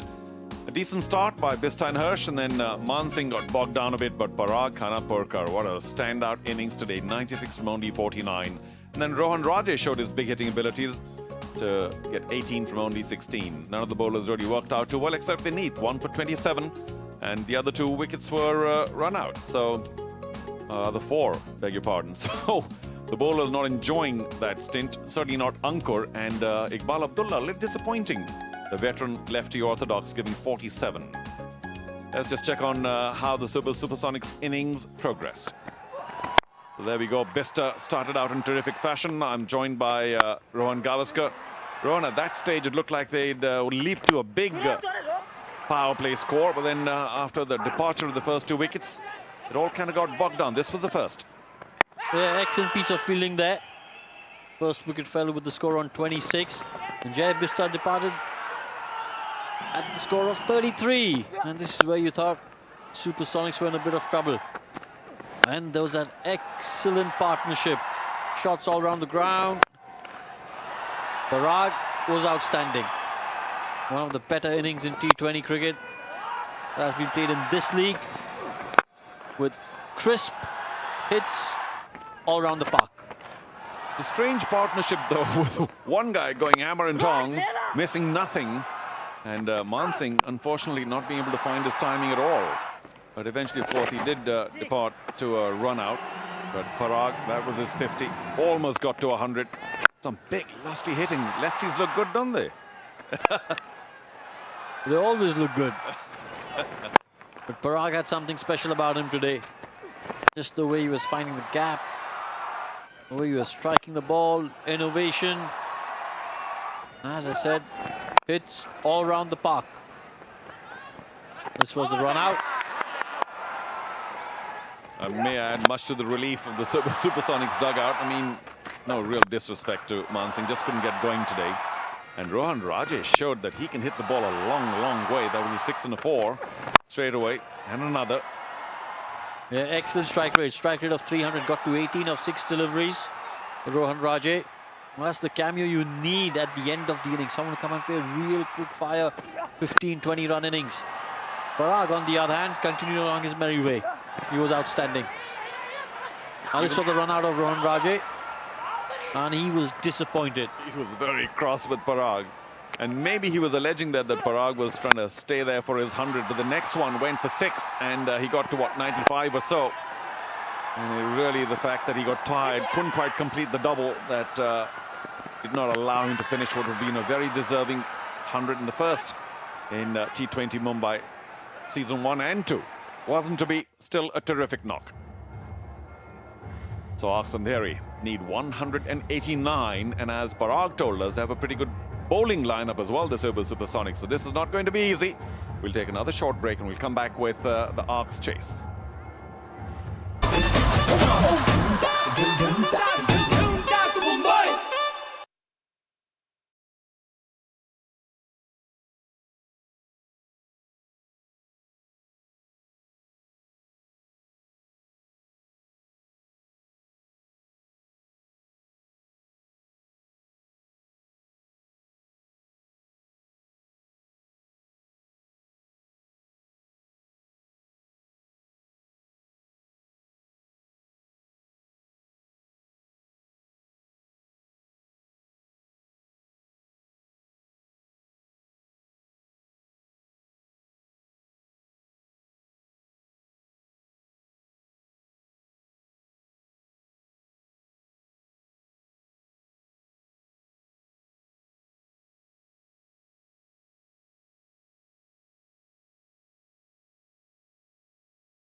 You're watching T20 Mumbai.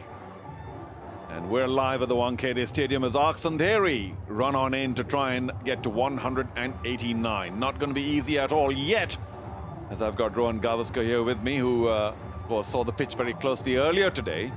Did you expect a 188?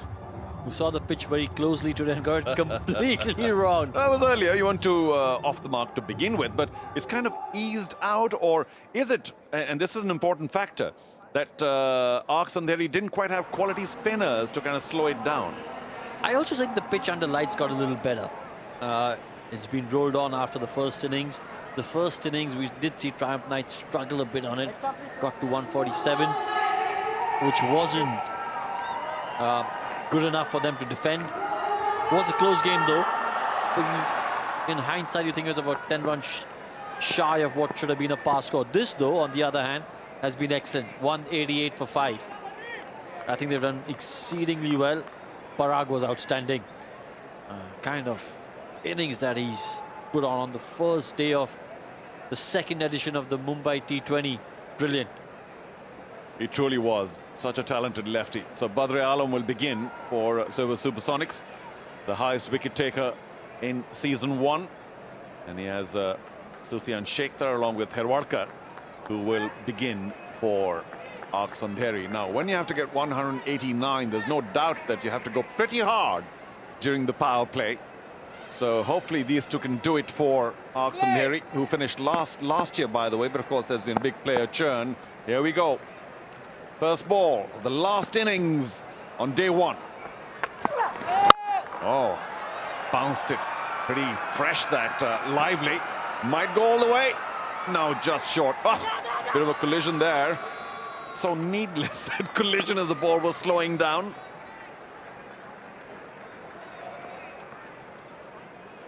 Yeah, good start to the innings for the Arcs.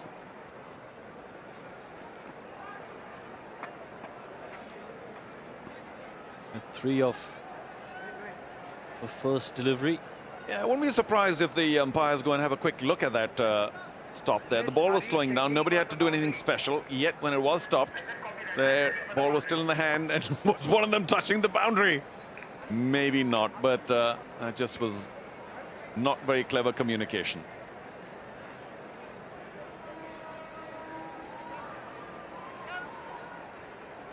At any rate, they got 3, which is not bad. Now the ball's still in his hand. There's a connection with the other fielder. And what about fielder with the ball? Looks like he may just have, yeah, I think he's shy of the boundary cushion. So we're okay with 3 runs. I hope we're okay with injuries. Yeah, there's a good chance that he could have got injured.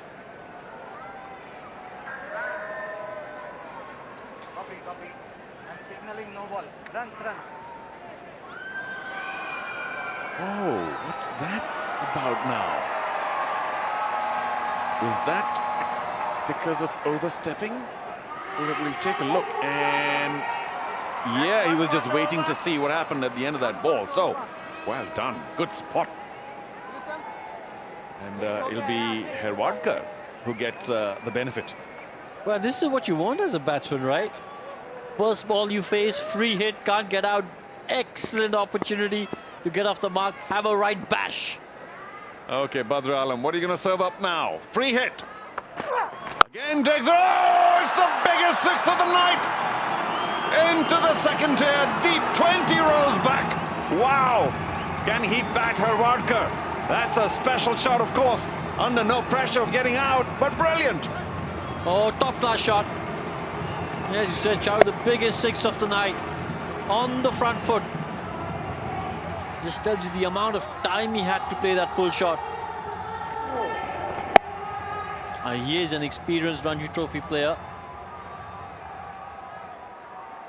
I want to take nothing away from that big 6, but just eliminating the fear of getting out can do wonders. You say, oh, I'm just going to go for it. I don't care. I'm not going to get out. 59 at a strike rate of near 170, so he can bat. And will that be another boundary? No, there is a man. Square third. And that's only a single, but it was pretty well played by Herwadkar.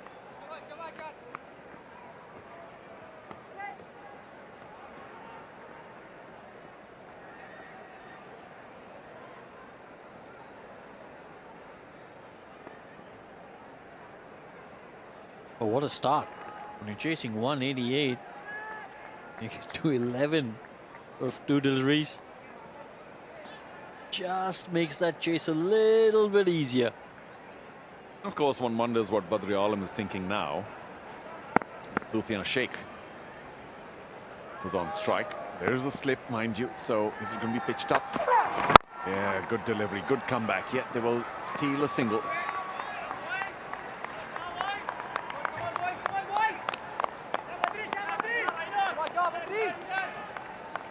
This is an over where Badri Alam's under pressure.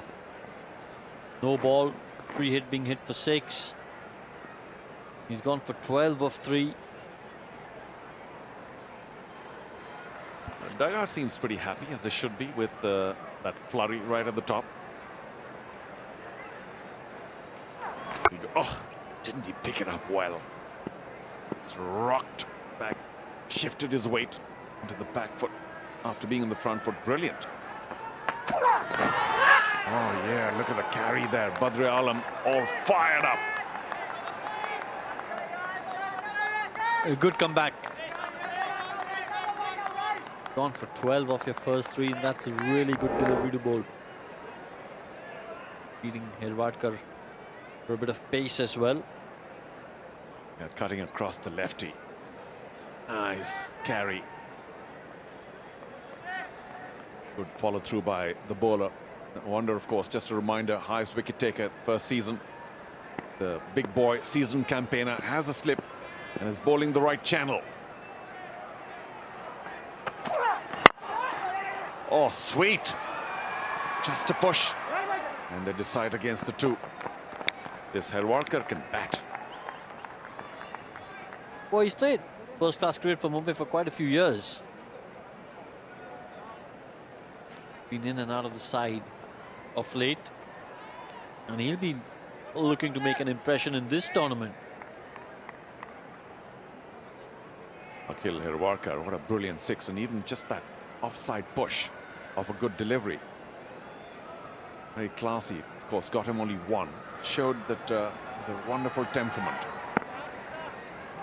1 ball to go. A very eventful opening over. Sufyan Sheikh still has a slip. Balls and deep square will run across to ensure only a single. So 14 runs of that opening over by Badri Alam. 14 for none.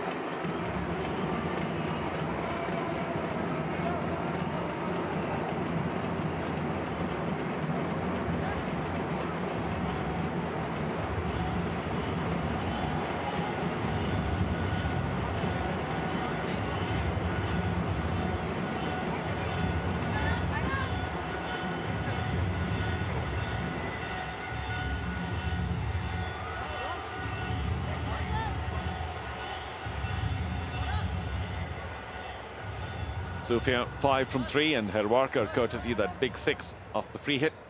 8 from 4. So what the Blues wanted here was a quick start, and they've got one. And the pressure will continue on the bowling side. Jay Bista hands the ball over to Rohan, who batted magnificently. We'll see how he can contribute with the ball. Well, not for long, of course. Just what? 6 deliveries, 18 runs. He should be pretty fired up psychologically. They still will be up. Confidence high. Contributed with the bat. 8 wickets in 8 games. Economy just under 10. He'll look to better that. Oh, good start. Good start by Rohan Raje. It came in pretty sharply, didn't it? And Sufyan Sheikh will be pushing the ill effects of that ball away. Tried to give him the charge. Oh, came in very sharp. Or maybe Sufyan Sheikh just missed a trick there, got caught. Trying to move across. So we continue to have an attacking field here. A slip also for Rohan Raje. They need to move the ball away from the right-hander to be able to put that slip into play.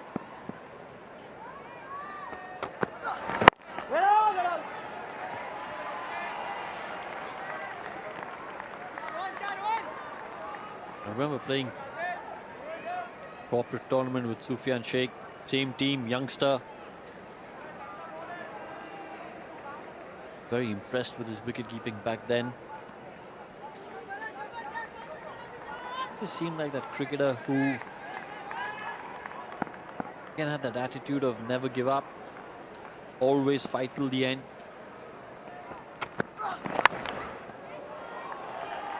Wow.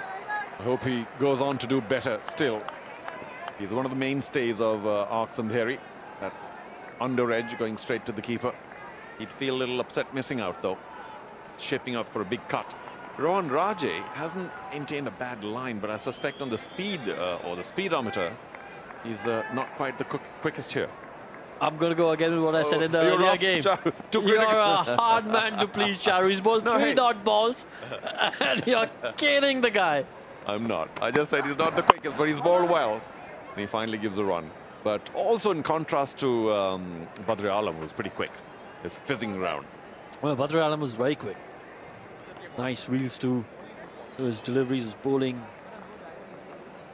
with a lot of pace. Rohan Raje looks like the kind of bowler who relies more on accuracy, line and length, hitting the right areas, getting the ball to nip around. That's a nice positive spin to whatever I said. I mean, he's a very useful bowler, line and length, doesn't give too much away. Forget about the speed. Maybe it came out wrong. I didn't mean to say he's pretty effective, despite not being the quickest. Well, the slip has disappeared for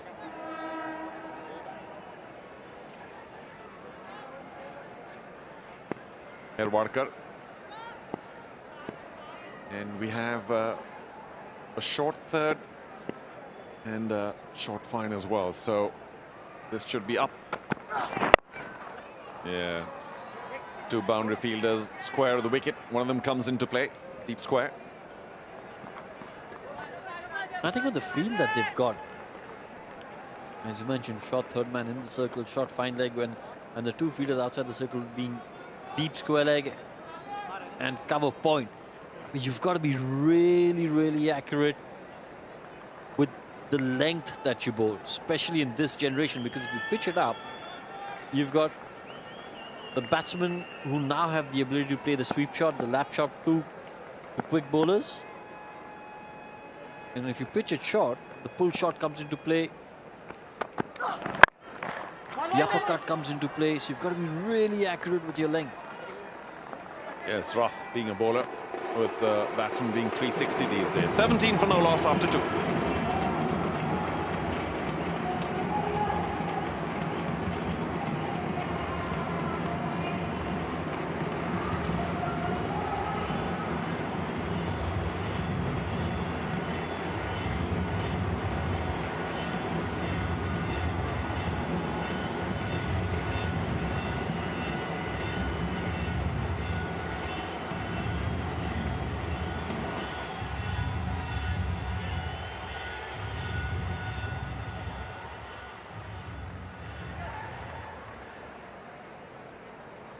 When you take a look at that, 172 of 108, you kind of sense the difficulty of it all. Very steep mountain to climb.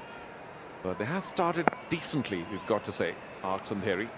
Still a slip for Sufyan Sheikh as Badr Alam comes in for his second over. A pish, and is it? No, falls just short of Jay Bista. Not so sure there was a drop, but did he react a shade late? I was just going to say, I think he reacted a shade late. I think he didn't judge it well, thought he would probably come to him, but then had to dive forward. Didn't judge it well, Jay Bista. You're a tough man to pace. I was wondering whether, you know, every once in a while you feel how hard is that hit? Takes half a second to gauge. The pull! And that's another big one! Wow! Almost into the second tier. These guys can hit the ball big. Massive six. Again, just the timing of that shot. Phenomenal. Have a look at that. He's absolutely smoked it. And Badr Alam might well be telling himself, that wasn't such a bad ball. He wasn't. He just spotted that length very quickly. Swiveled and went big. So now we'll have to wonder what's the slip doing there. have to bowl the ball just a shade further up and try and move it away from the right-hander, Sufyan Sheikh. Up and over, that'll be consecutive sixes. Brilliant. Terrific timing. Well, the first one on the leg side, this one on the offside. What a shot! He has creamed it. Where does Badr Alam bowl now? He's gone for 26 in 1.3. Well, he liked that shot, didn't he? Plenty of power behind it as well, and timing. Caught it just right. It's a pretty big one. Well, who would have thought so that Badr Alam, highest wicket taker last year, came in with pretty good form, would be taken apart. And both the deliveries, nothing much wrong with it. Again short, up in the air, will that be taken? Needs a quicker run, no, falls just short of deep square. Good attempt though. Oh, excellent fielding. As soon as he realized he wasn't going to reach the ball in time to catch it, the way he dived and pushed the ball forward, making sure that it didn't get past him and go for a boundary. That's brilliant cricketing awareness.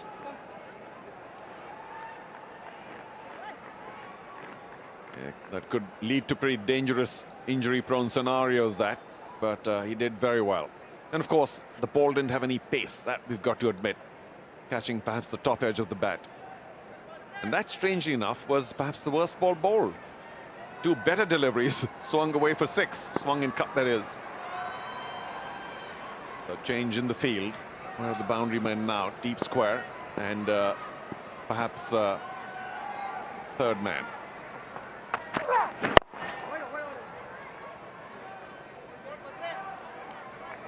A dot ball seems almost strange, considering what we've seen earlier this over. Like, what happened there? Dot ball, what was that? Well, 13 of the over so far. Last ball of the third. 30 on the board.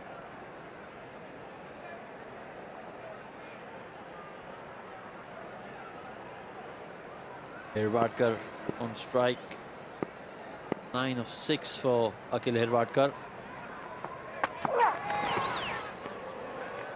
Well, bailed out at the final microsecond there to end that over reasonably well. 3 gone, it's 30 for no loss.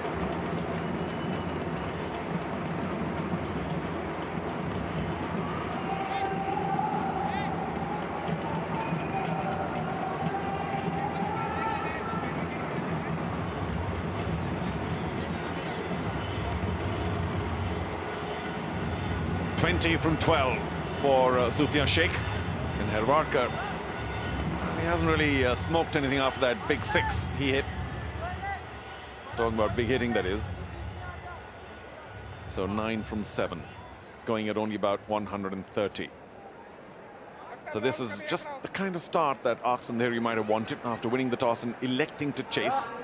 There was a suggestion by the skipper, Almeida, that there could be a lot of dew, and which is why we'd like to bat second. Haven't seen too much evidence of that, but maybe it might come in now. Normally it comes in by 9 or so if it has to. I haven't seen the bowlers rub the ball excessively on towels or whatever, so maybe it's a fair condition to bowl with at this point of time, the ball. It looks all right at the moment, but again, you see a couple of the fielders with napkins tucked into their trousers, which suggests that even they feel that there might be dew coming into play. Yeah, quite possible. Of course, we did have the whatchamacallit going around the ground trying to brush the dew off earlier during the change of innings. What would I call it? The rag drag, the supper? Well, it was sort of I think a more improvised supper, but you know, that's the name of the T20 game anyway, improvisation. Okay, Tromel. Herwadkar, who came in late in the innings of Sobo Supersonics, got I think a single. Here he is. Up and oh! Once again eludes the man at short third. Once again, perhaps there was a suggestion he reacted late. Could have been a chance. Lucky to get away with it, Herwadkar. Well, as a team, this is the luck you need certain moments of the game now. Could have easily carried, but just a few inches, and that's the difference. Saw it earlier with Jay Bista as well. Just need that rub of the green to go your way at times as a team. Well, Sheikh a little lucky. Or was it Herwarkar? Beg your pardon. A little lucky.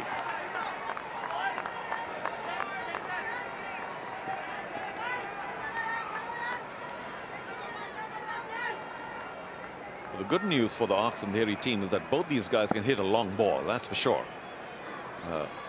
Sheikh, terrific six earlier on. Oh, what a ball. What was that? Angling way down leg stump. Just a half-hearted appeal by Thrumil. Well, it's been a good start by the Arcs. 32 and 3.4, chasing 189. And you want to make use of the power play. You want to make sure that you're in a healthy position after 6 overs. Of course, it's a tough one because you might go hard at it, but you also can't afford to lose any wickets in the power play. Big sweep there. They'll probably get a single. Missed out completely, Sufyan Sheikh. So what's the value of a wicket or two? That's the key, because even if you don't go too hard during the power play and lose no wickets, maybe you're in a better position than going really hard and losing 1 or 2 at 60 for 2. It's a tough one. I'd take 60 for 2, Charu, simply because when you're chasing 188, you can't be 40 for no loss, because you're leaving too much for the remaining 14 overs. So you'd rather lose 2 wickets, have those extra runs on board, and make sure that the run rate that you need for the remaining 14 or 10 overs doesn't get out of hand, even if it means losing a wicket or 2. End of the 4th, 34 without loss.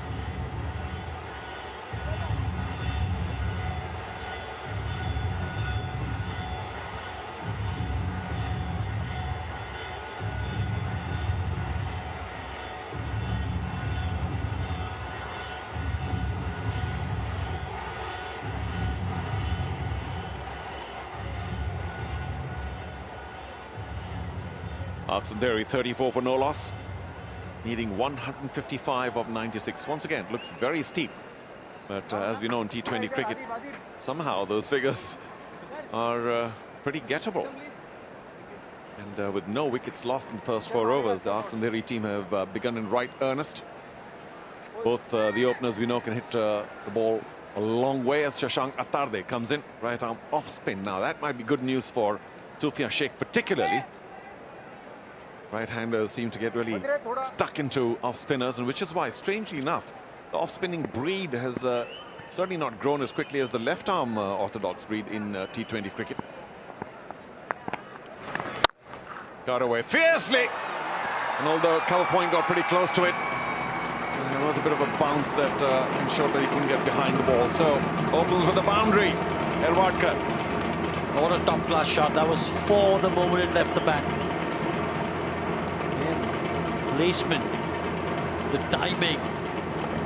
Akhil Herwarkar bringing his skill set to the fore. Certainly very impressive.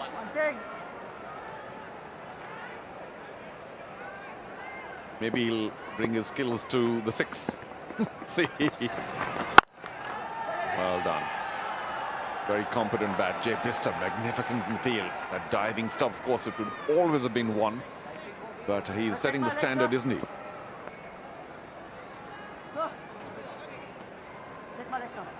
Now this is what the Arcs need, a boundary every over. They've done exceedingly well up till now. Sufyan Sheikh, 22 of 16. Herwarkar, 16 of 11.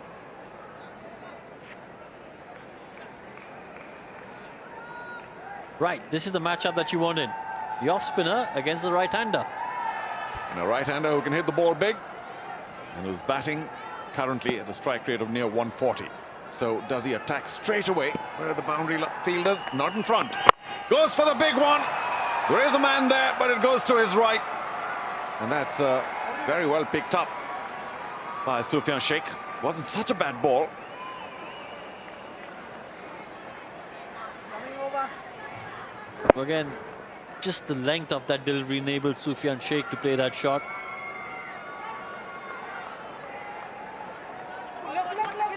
When you're playing that shot, the placement is key. You've got to know where that fielder in the deep is. Be aware of where the fielders are. What's happened there? Akhil Herwadkar at the non-striker's end seems to be in a bit of strife.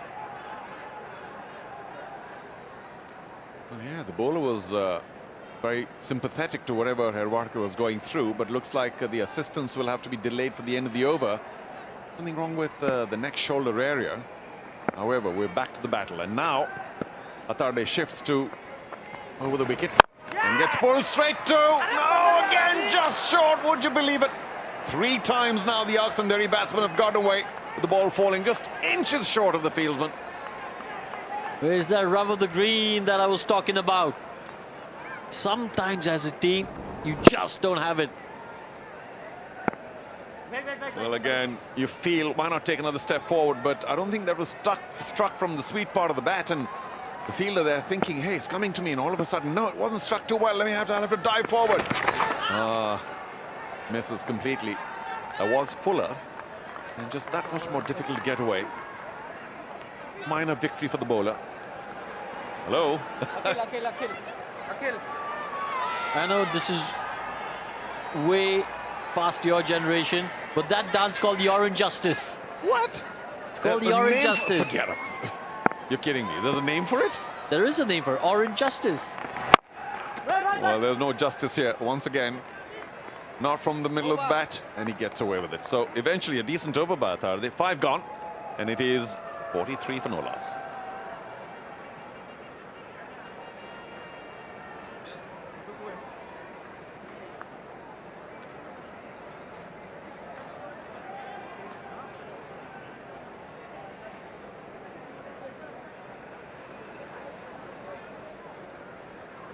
After 5 overs, the Sobo Supersonics are facing a pretty good challenge from the Andheri. 43 for no loss. Sufyan Sheikh and Herwadkar looking good. Lady Luck favouring them as well. And the kind of things we learn, Mr. Rege, in commentary. A dance move called Orange Justice. Do you ever try any of these? I'm too old for that. When you were younger. Mine was Foxtrot. Yours was Foxtrot. Yeah. Have you heard of it? Never. I have no clue. Right. Drumil Matkar once again. Stop cut. He's kept it flat. He's tried to bowl stump to stump. And if you compare how things were for the Supersonics during their power play, Hold Matkar. this innings looks a lot different.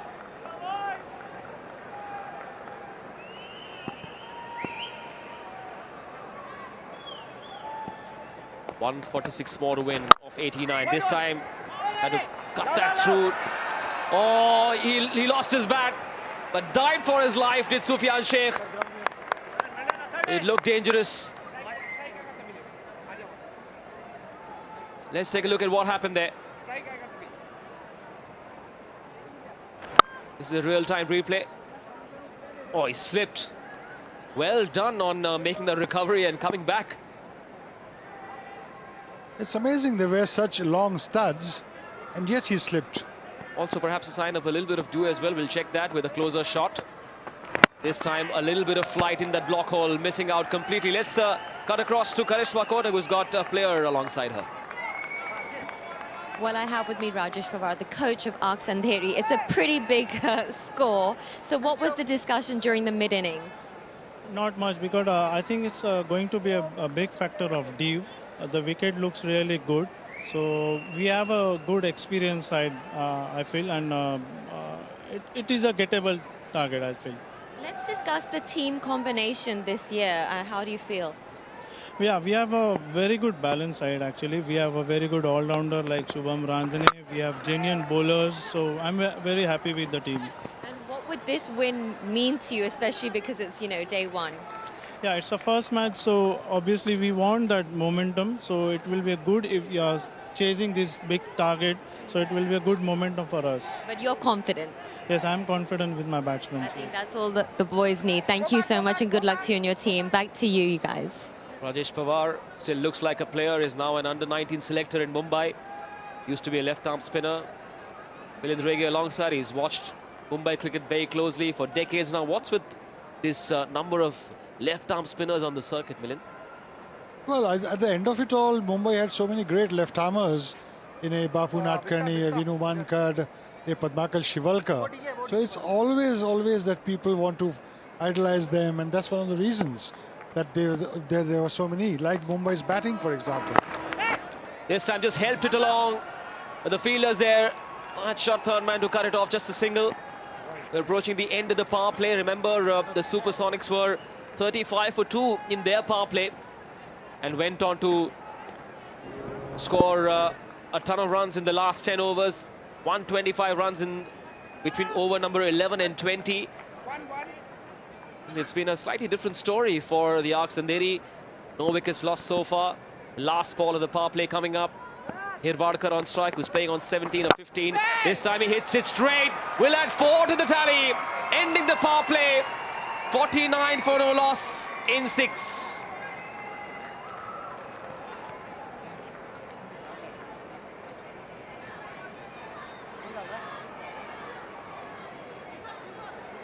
Looking nice and steady, Sufyan Sheikh and Hirvadkar. Well, if you saw what happened in the first innings, Man Singh and Parag Khanapurkar looked like they were playing on different tracks. Man Singh struggled earlier on, and then Parag Khanapur came and just changed the complexion of that innings. But the pitches behaved a lot differently from how it did in the first innings. Milind? He's a good driver of the ball. He loves driving on the offside. He's played some good shots. Pierced that gap between mid-off and the bowler. Safe shot, absolutely. Pull face of the bat. Very good start at the moment for the ARCS Andheri. And that's what makes all the difference. A solid start and a big total can be chaseable, really. But they need to keep the wickets. And the wicket is playing superbly. I wonder whether dew has come in now, Manish. Well, I did take a walk after that flash interview mid-innings, and there was a little bit of dew. They had that little drag trying to take care of that dew. We'll take a look at it once again in a while from now to see if dew is going to play a role. A lot of these players do have those stalls with them. The power play is done, 49 for no loss in pursuit of a giant over total. 140 more needed. A gentle loosener of full toss, lucky to have not given too many runs. That one should have been hit, really. It was a lovely little juicy full toss. Probably wasn't ready to take advantage. Oh, pulls it hard, but that was a brilliant stop. Absolutely superb timing in that stop. Very well done that by Harshtank on that mid-wicket boundary. Dive to his right. It was a bit of an awkward bounce there. But look at the perfect timing in that dive. Oh, superb. The ball also had a good bounce in it. Awkward though, but a certain boundary saved. The Andheri are now past the 50-run mark in pursuit of 189. 125 of those came in the last 10 overs. This guy's bowling stump to stump, Atharade. And also, he's trying to bowl some Yorkers, which is very good. Sufyan must be ready that he's bowling those Yorkers, and not what Sufyan is trying is for a big swing. Try to scoop that out. Chance of a run out. But the batsman reaches the crease easily. Good to see a good crowd in. And we'll see bigger crowds as the tournament progresses. Remember, 10 double-header days at the T20 Mumbai. This is the second edition. The inaugural champions, the defending champions, the Triumph Knights, faced a shock upset earlier today in the opening game against the Akash Tigers. You were a bit surprised with that result, Milind? I was, but with the way I think they didn't have the attack. Unfortunately, the bowling didn't look strong at all, and probably they should have picked another spinner, which they didn't. Irwadkar happy to just stroke thread through to keep adding a single. No need to do anything funny, although the asking rate is going to keep asking them questions. More than 10 required. They've got to keep the scoreboard ticking, even if they're in singles. Keep wickets in hand. It's too early to slog it out. The moment you have wickets in hand at the end of the 15th over, you can go in for that target. But if you lose wickets, then something happens. So the crux of the matter is get wickets and be in the game. There is swings order. Chance of a catch. He's pounced it. Finally, the first wicket for the Sobo Supersonics. Andheri gets his man. Sufyan Sheikh, he looked dangerous, scored 30 of 25. Has to walk back dejectedly to the hut. No power in that shot at all. Short delivery, tired Sufyan Sheikh holds it out to mid-wicket and a nicely played taken catch. Simple one. Wicket gone, the break taken. 53 for 1.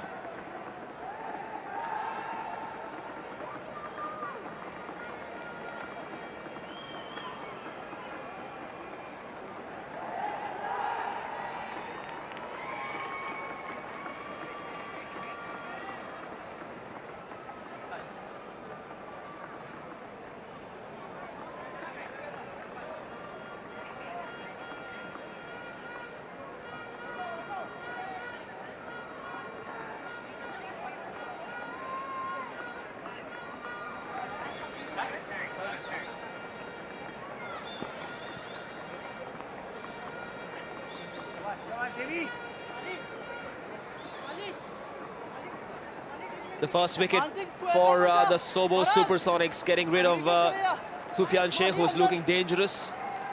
Thought it was a tired shot, wasn't it, Milind? Just no power. No power at all. You're right, absolutely. And a pull shot needs a lot of power.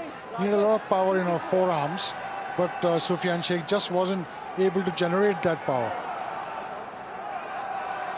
Wankhede getting the first wicket, keeping it tight, bowling a straight line in that previous over. And in comes Kevin Almeida, the captain. Rizvi College boy, has played for Mumbai as well. Big attacking batsman. Played for a long time in corporate circles, plays for MIG as well. And I've been told he now plays for the D.Y. Patil Academy.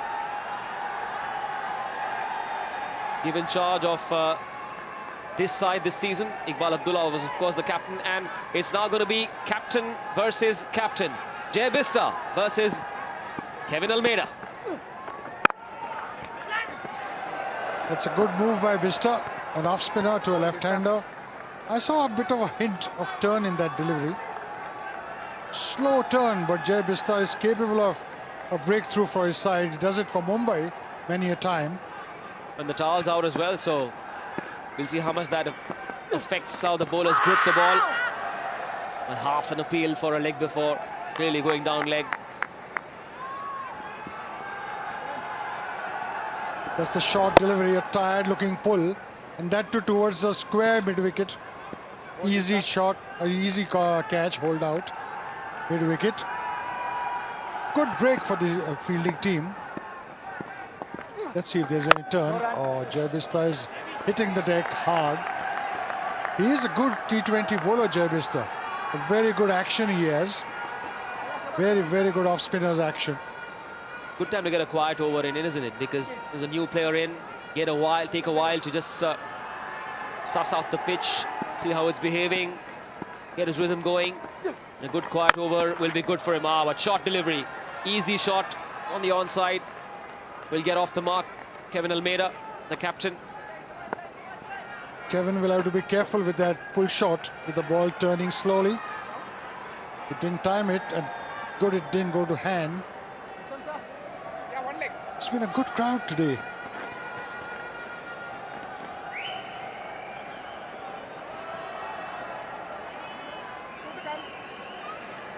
It's a smiling faces from different parts of Mumbai here at the Wankhede.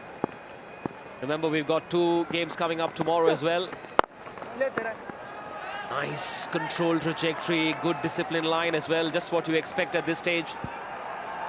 There is turn, there's definitely turn. Very happy crowd. All of them coming from Andheri, I guess. Let's see if there's any turn. Jai Bista. Oh, that's brilliant. Absolutely brilliant. So well done by the captain, leading by example. End of the 8th over, 54 for 1.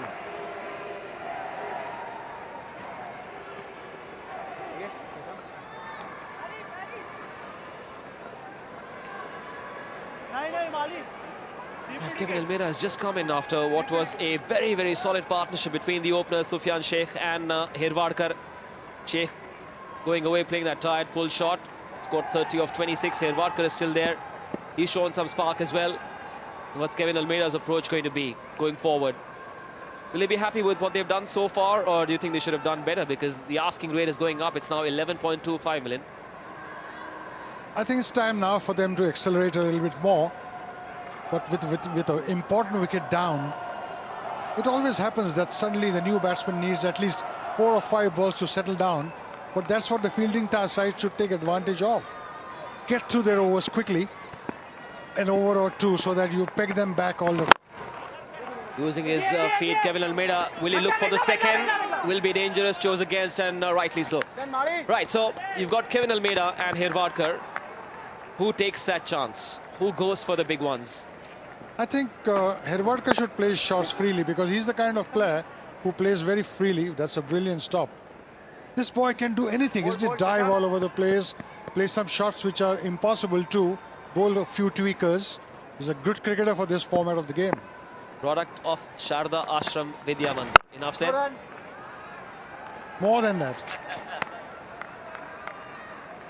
The first player of Nepalese origin to play for Mumbai. His father moved to India from Nepal about 40 years ago. This time hoiks it across the line.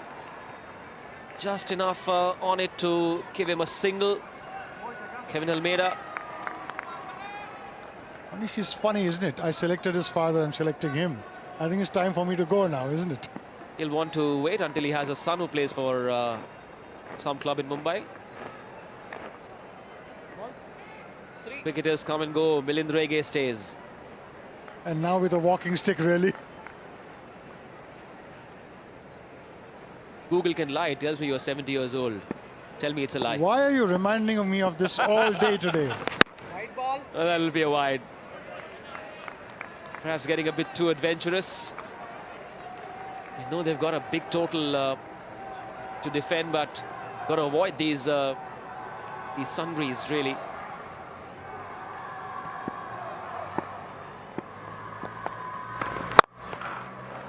Hit that shot with a lot of power, enough power for Kevin Almeida to add 4 more runs to the score. His first boundary. The score goes up to 61. That shot will do him a world of good. On the back foot, hitting it to mid-on is a new shot these days. Everybody hits a back foot shot to mid-on with that tremendous power. Look at it. What a shot. It was a double-handed cross-court. We've learned this from Virat Kohli. He plays a lot of these shots, especially to pace bowlers. Oh, it's too full to play that shot, I thought. He has to play straight. The wicket is good. There is some dew on the wicket. The ball will skid. So he's got to play straight. Don't play the pull shot unless it's rang bad. Long hop. I'm going to get Coach Milind Rege's views on a few other habits that players have adopted thanks to T20. Yet another straight shot. The long off fielder will look to cut it off. Yes, he will. The long on fielder it was, in fact. 2 more added to the score. End of the 9th over, 64 for 1.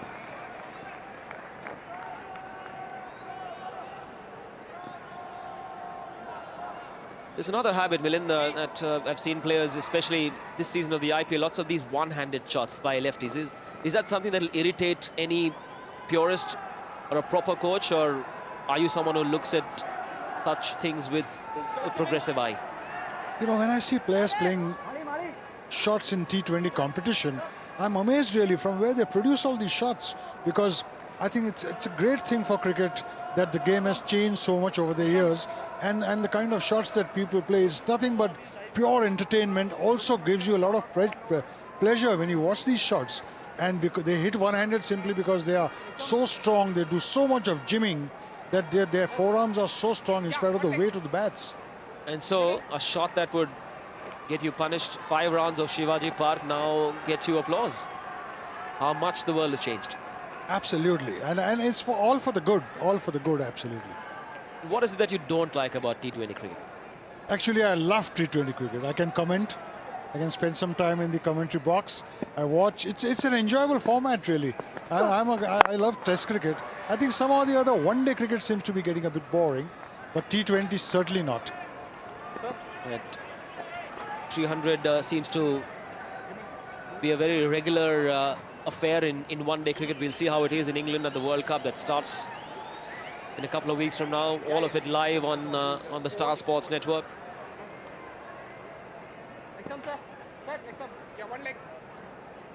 Run rate reaching 11.45. They've got to bring it down to at least 10. And then in the last 5 overs, they can manage it. Otherwise, if it goes to 13 or 14, this becomes a bit difficult. I have a feeling they'll get a move on now. And this is the 10th over. Remember, 125 runs were scored by the Supersonics thanks to Parag Khanapurkar and a few sparkling shots by Rohan Raje as well. Khanapurkar missed out on being the first centurion in the history of T20 Mumbai. But at the end of the innings, when I asked him that question, he said, no, I didn't think about my individual milestones. And that's the kind of attitude you expect from a Mumbaikar. The asking rate climbs up to 12 now. They thought about the second. Oh! Harakiri! Was there need for this? Complete confusion between Almeida and Herwadkar. And it's Herwadkar who has to go. This is simply lack of awareness. If you have a look at this, it's lack of awareness really what's happening around you. Let's have a closer look. Now look, he's put it to square leg. And Herwadkar comes in. Kevin Almeida just turns his back on him. That's a ridiculous run out. Herwadkar was batting so well, but that's what happens when you don't look at your partner. 67 for 2 it is.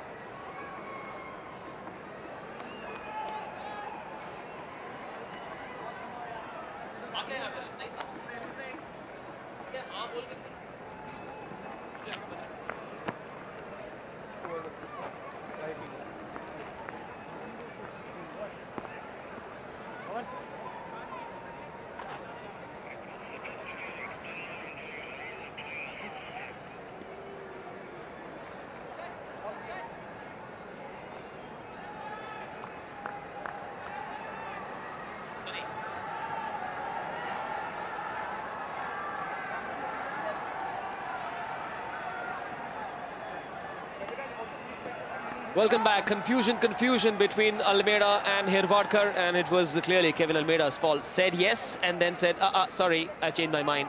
Sold in the dummy. Herwadkar goes back in the heart, and that brings Shubham Ranjane. 157 runs last season. Shubham Ranjane, grandson of an India test player from the 1950s, Vasant Ranjane. His father also played for Maharashtra and India under 19. Gets off the mark with a confident-looking off-drive. Moved from Maharashtra to Mumbai to further his cricketing career. And this is what happened. Kevin Almeida clearly at fault here. But such a casual single. Look at it. He asked for the run and he sent him back. To make matters worse, he slipped. That's a poor wicket to have lost when things were looking good for you. But coming back to Kevin Almeida, he's a good strike player. That's a nice little drive, but will fetch you only a single. Well, we saw Sumit Ghadigaonkar sacrificing his wicket for the captain Surya Kumar Yadav. Yadav, of course, made amends with that whirlwind knock. Almeida will have to do the same. 122 score of 61 deliveries. The asking rate now up to 11.8. Singles will not do the job. They've got to come up with those big shots now. They've added 2 more. Who is going to come up with the big ones? The entire innings is going to revolve around Shubham Ranjane now. He's done well for Mumbai in the last season. But there is a bit of batting still left, but they need a partnership at the moment, a 40-50 run partnership. And then that should set the trend for exactly, going ahead.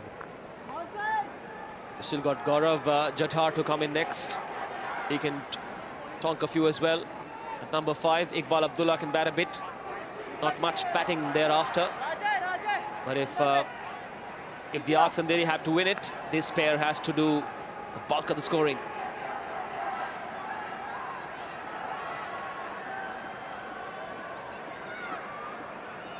Remember, the Supersonics scored 125 in their last 10 overs. Time for a change in the commentary box. It's the booming voice of Charu Sharma and the dapper-looking Rohan Gavaskar. Thank you, Manish. 71 for 2. What were the Supersonics? 63 for 2. So on the face of that, you could perhaps make the error of saying that the Arcs are ahead. I say error because the pressure of the chase is worth a lot of runs. And with that kind of a run out, this shows that the mindset is doddering at this point in time for Arcs and Andheri. They do still have Almeida, their skipper, in there, who's 10 from 10. And Ranjane has just walked in. So we'll see how they carry on from here. As Shetty, lanky, tall bowler, comes in from the pavilion end. Do they want the run now? These don't. Well, I did hear a sharp no, which was good for a change, rather than a yes, no, maybe. Well, clear communication. That's all that's required. As you mentioned, Charu, loud call of no. Well, we certainly don't want to see another run out. Had enough. Oh, swing and a miss. And there's a suggestion that the batsman didn't see the ball too well. Or did he just, is he making excuses for missing it out completely? Sharp delivery by Shetty.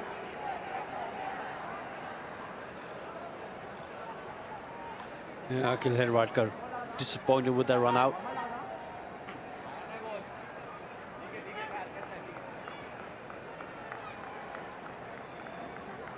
It was not all over, Arts and Andheri. Come on. Gotta get your spirits back up. Swung away. Well, Shetty's a tall boy. And, oh, did they get another? So needless.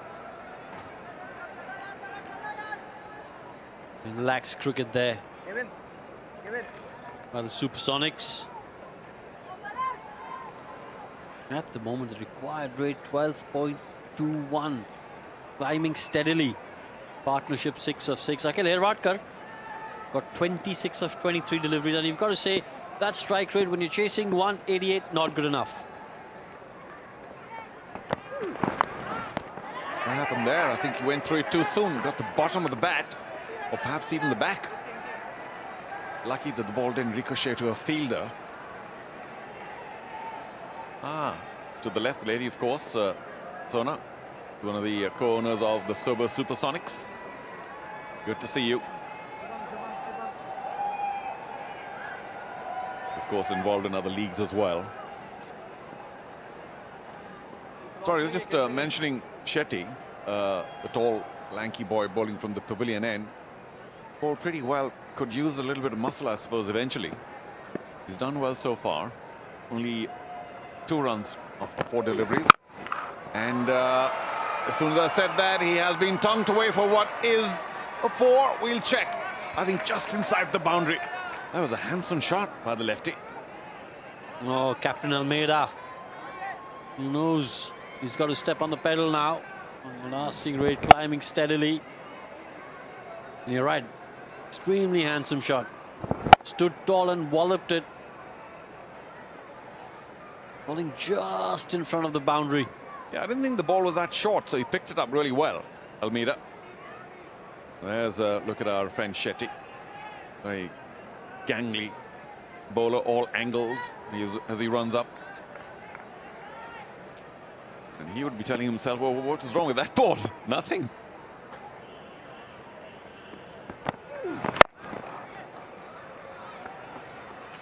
A single to finish the over. Not such a bad over, by the way, from Shetty, as Andheri move on to 78 for 2.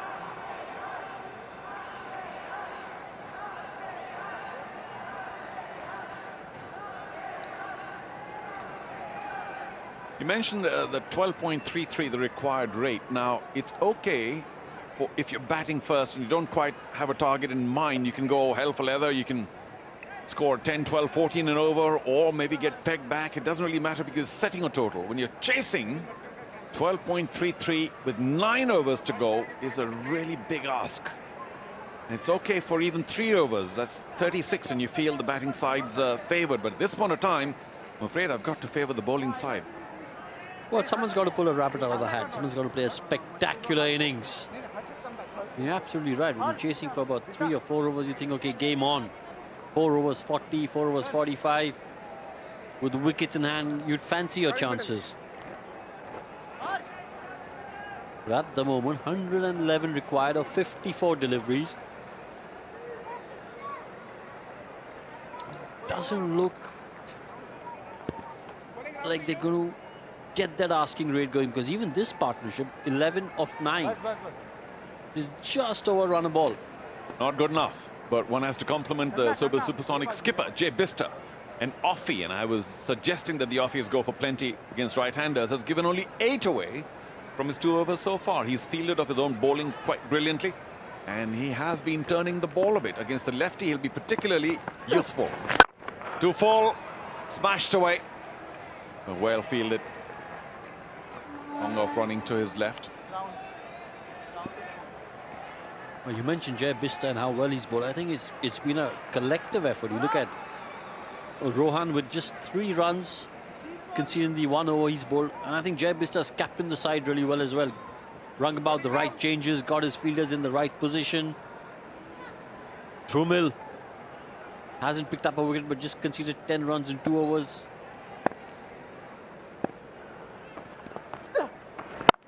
Too short. And oh, a misfield there will allow them to. But he got enough hand in it to make sure it didn't go for a boundary. That we'll have to say is a shade sloppy. Was hit very well, struck very well, timed very well. But Ranjane picks up another 2. On a sloppy cricket. No matter what the result of this game, the Supersonics will look at the fielding effort. It hasn't been as good as they would have liked it to be. Again, a bit of a misfield, but no damage done.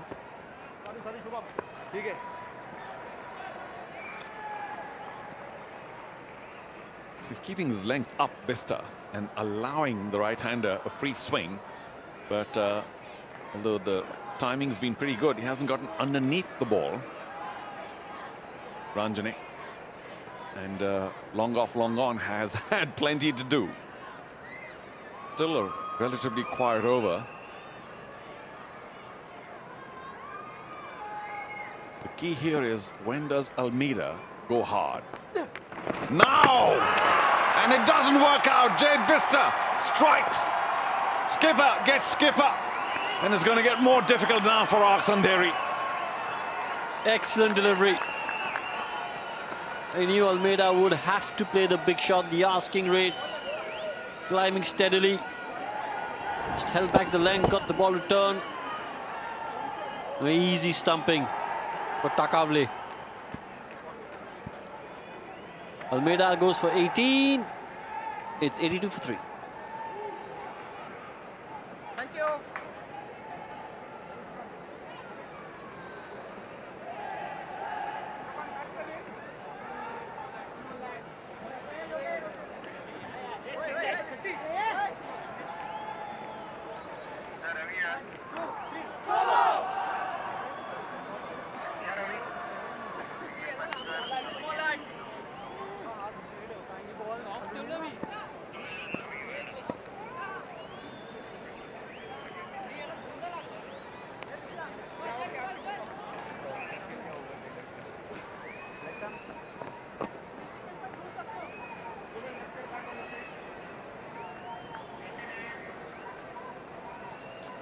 The chase is unraveling a bit, although on the score front, they're just about similar. Supersonics at this stage were 84 for 2, and the Arcs 82 for 3. So not much in terms of runs, but I just think the pressure of the chase is now beginning to bother Arcs Andheri, and the Sobo Supersonics will know that psychologically and traditionally or conventionally they are on top. So Pankaj walks in, who I remember missed a dolly earlier on when they were fielding. Can he make up with the bat? We'll see. A lefty for a lefty. A lot of work still to do.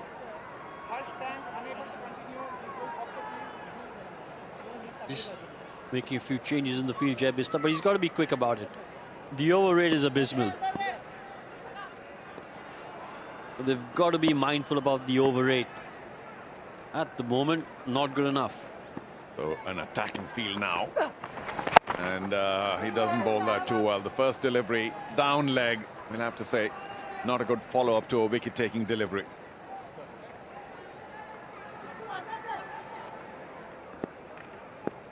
Jai Bista has bowled fabulously, and he drew Almeida into that big shot. Just a hint of a spin and some bounce as well.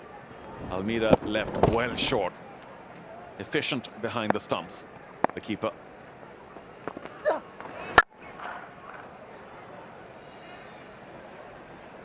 Wasn't a particularly good ball, but there's plenty of cover at the boundary on the leg side. So just a single. 12 gone, 84 for 3.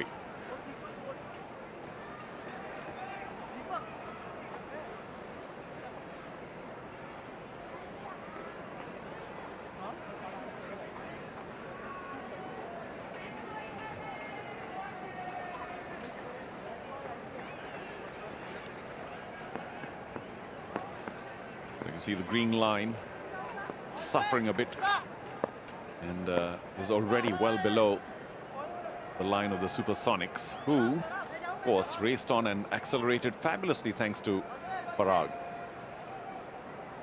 I just feel that unless one of these batsmen go really hard now, not going to happen for Arcs Andheri. And Pankaj, of course, has just walked in. We don't quite know of his batting abilities, but Ranjane has looked decent, although he's been there only, well, he's faced only 5 deliveries.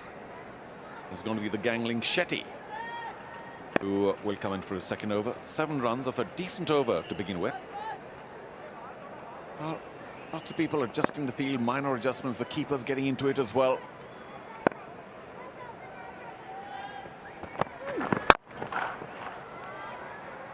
And a bounce for Shetty. So now, another view or indication of how Pankaj bats. And if he's going to make up for that miscatch earlier on, now's the time.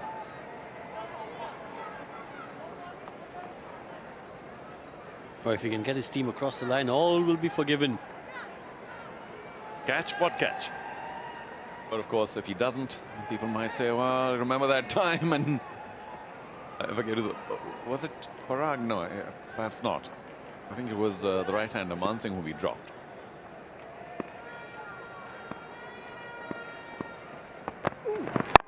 Oh, swings, but very late, and he gets away with it.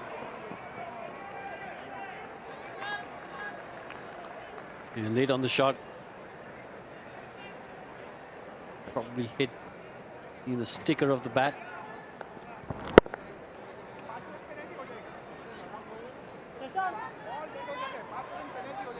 Again, lots of changes in the field, of course. To an extent, you have to understand it's the right-left situation. Jai Bista wanted to get it absolutely right, because he will know the Sobo Supersonics are on top. They've got to get it absolutely right in the field. Third man comes in, fine leg is in. Just a dab. Will they take the 2 here? Nope. Oh, Ranjane just not interested at all. Well, I think he knew as soon as he hit the shot that there was just 1 in it.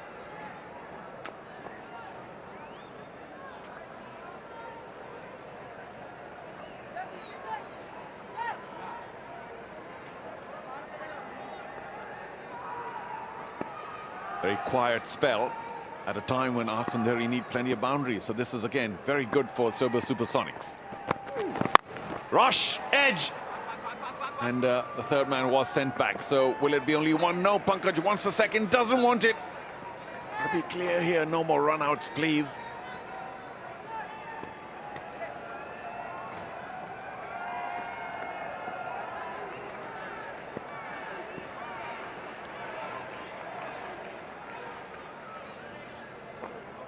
Well, I think something's got to give, Charu. The required rate now just under 14. Can't let it climb further. If it means you get all out for 140, so be it. But you've got to give it a go. Well, you have to unsettle the bowlers, unsettle the field, make Jay Bista think hard, think what's going on here, where are all these boundaries going? And just upset the Sobo Supersonics, which by just dabbing the ball around and taking singles is not going to upset them. 100 still to make, only 43 balls left. Looks like a near impossible situation, considering that we haven't seen the big hitting abilities of these two batsmen. To be fair, they've just walked in a short while back, but T20, no luxury of settling in. Not when you're in the ending the 13th over. Last ball, Shetty's done well. Big swing and a miss again. It's not going to work for the Andheri. 13 gone, 89 for 3.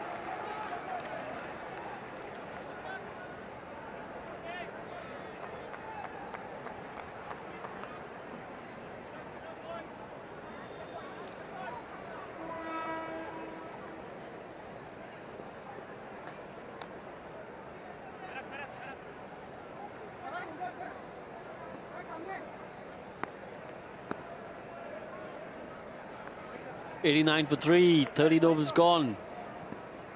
Ranjani on 10, Pankaj on 2. This partnership 7 of 8. But they've got to change gears now. They've got to go from 2nd gear to 6th gear. Asking rate 14.29. Nicely struck, but straight to the fielder will be just a single. Well, Jay Bista is certainly bowling to his field. We've got to say, when he drops it a shade short, somebody who can hit the ball a long way could tonk sixes over the boundary line. If they go along the ground, not easy to find the boundary.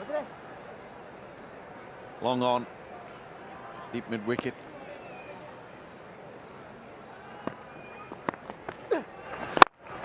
Straight over the bowler, and he's connected it pretty well. 1 bounce and 4. But Pankaj finally finds the middle of his bat. I think he likes the slower bowlers, that's for sure. Against the faster bowlers, he was struggling. Much needed boundary. Just breaking the shackles a little bit. But they need more than just 1 boundary and over from now on. I've got to get at least 2 boundaries and over. Well, goes big again. Will this clear the boundary? It does. A 6. So Jay Bista finally being carted around by Pankaj. 4. And then a much better connection, a freer swing. And a maximum for Pankaj. Much better. Maximum. 11 of the over. And just to give a perspective of how tough this chase is, they're still behind the asking rate. That struck beautifully in the gap. 4. Brilliant. 4-6-4, and this has been the best shot of them lot. Well, it screamed away to that extra cover boundary. And I was a little surprised that Bista once again gave it air, knowing that the lefty was ready to attack him. So 10 on 10 for bravery for Jay Bista, but in terms of effect, not very good. So 3 wonderful overs by the skipper, and now 15 of the first 4 deliveries.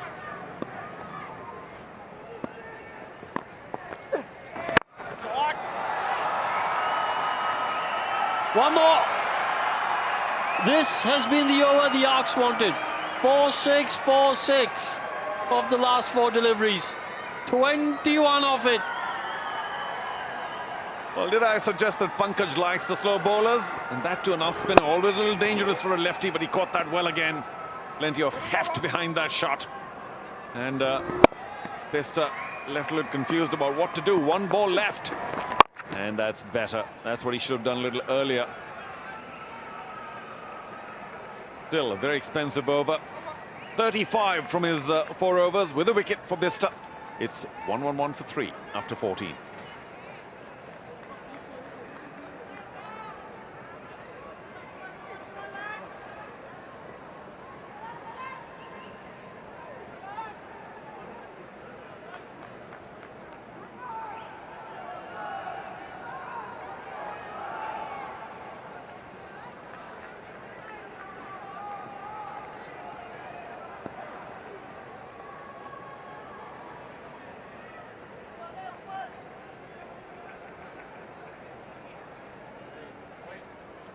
Look at the skyscrapers of the Andheri innings. Of course, some were expected during the power play, but this one, fabulous. 21 runs off it, the tallest skyscraper in the innings so far.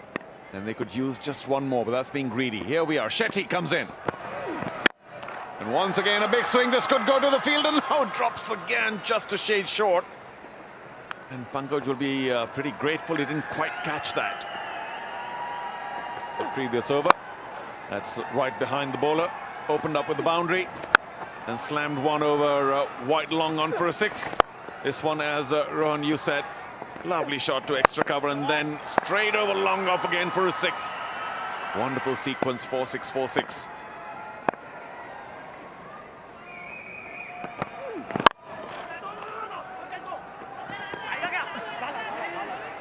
But they need a couple of these big overs.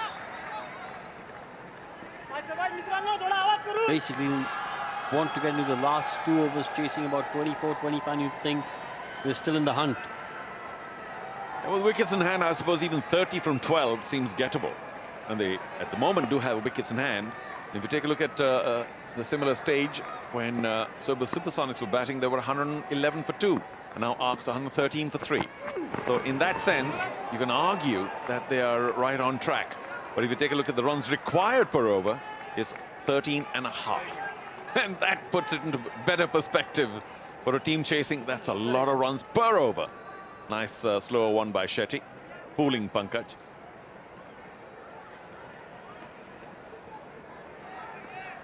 Well, I think he's got to that stage of the innings now where both these batsmen have got to go. When I say got to go, I mean they've just got to go hard at the bowlers, not go back to the pavilion. Go hard. Well, we'll have to say Pankaj is certainly trying, and that might still once again fall short of long on. So Pankaj living dangerously this over. I've got to say, the previous over, he was fabulous against Jay Bista, but he's not quite the same batsman against a faster bowler.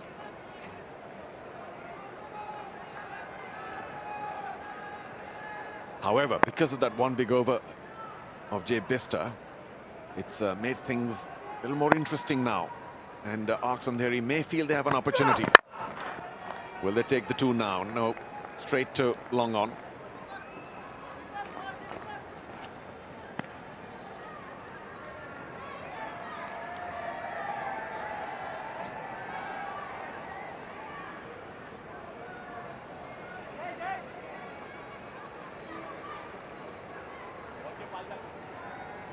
Pankaj, pretty good. 25 from 12, almost all the runs scored against Jay Bista. Ranjane not doing too badly, but at 118, need a better strike rate if you're going to get 189.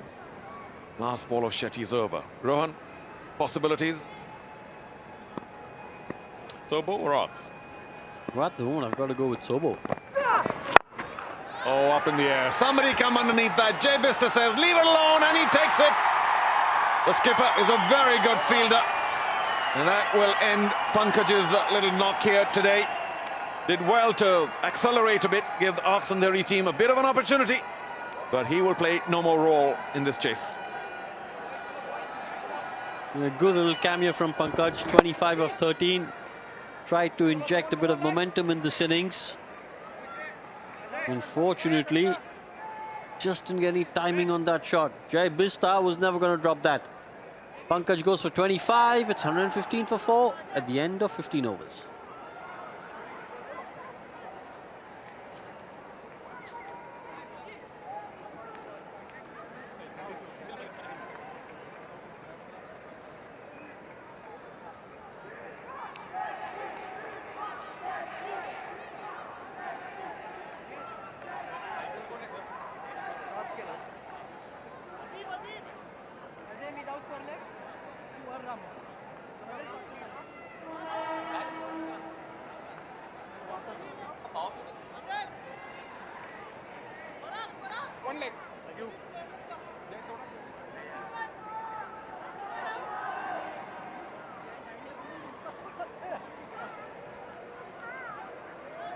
Andheri, their bandwagon has sort of derailed after a very impressive power play. Chasing a mountain of a total, 189 the target. They had 49 without loss in the power play. And Manish Batavian, I'm alongside Milind Rege, who is shaking his head in disbelief. 14.8 is the required run rate. Just quite Herculean, I think. With Ranjane needs to go. He needs to lift the ball now. The ones and twos are not going to do you any good, Manish. Where did this innings get derailed? What went wrong after that terrific start? Did they get complacent? Did they get into a bit of a rut? What happened there? Somehow or the other, they always feel that a run out is a bad thing to happen. You know, in good old Mumbai language, we will call it Panvati.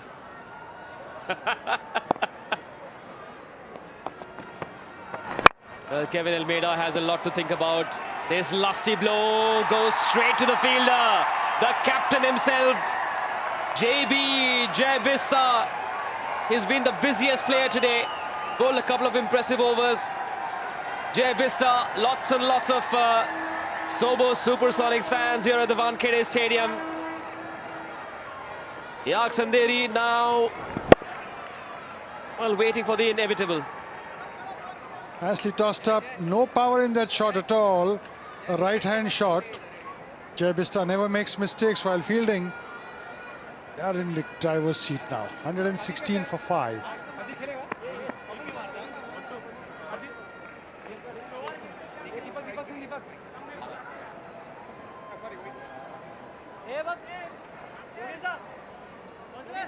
One leg.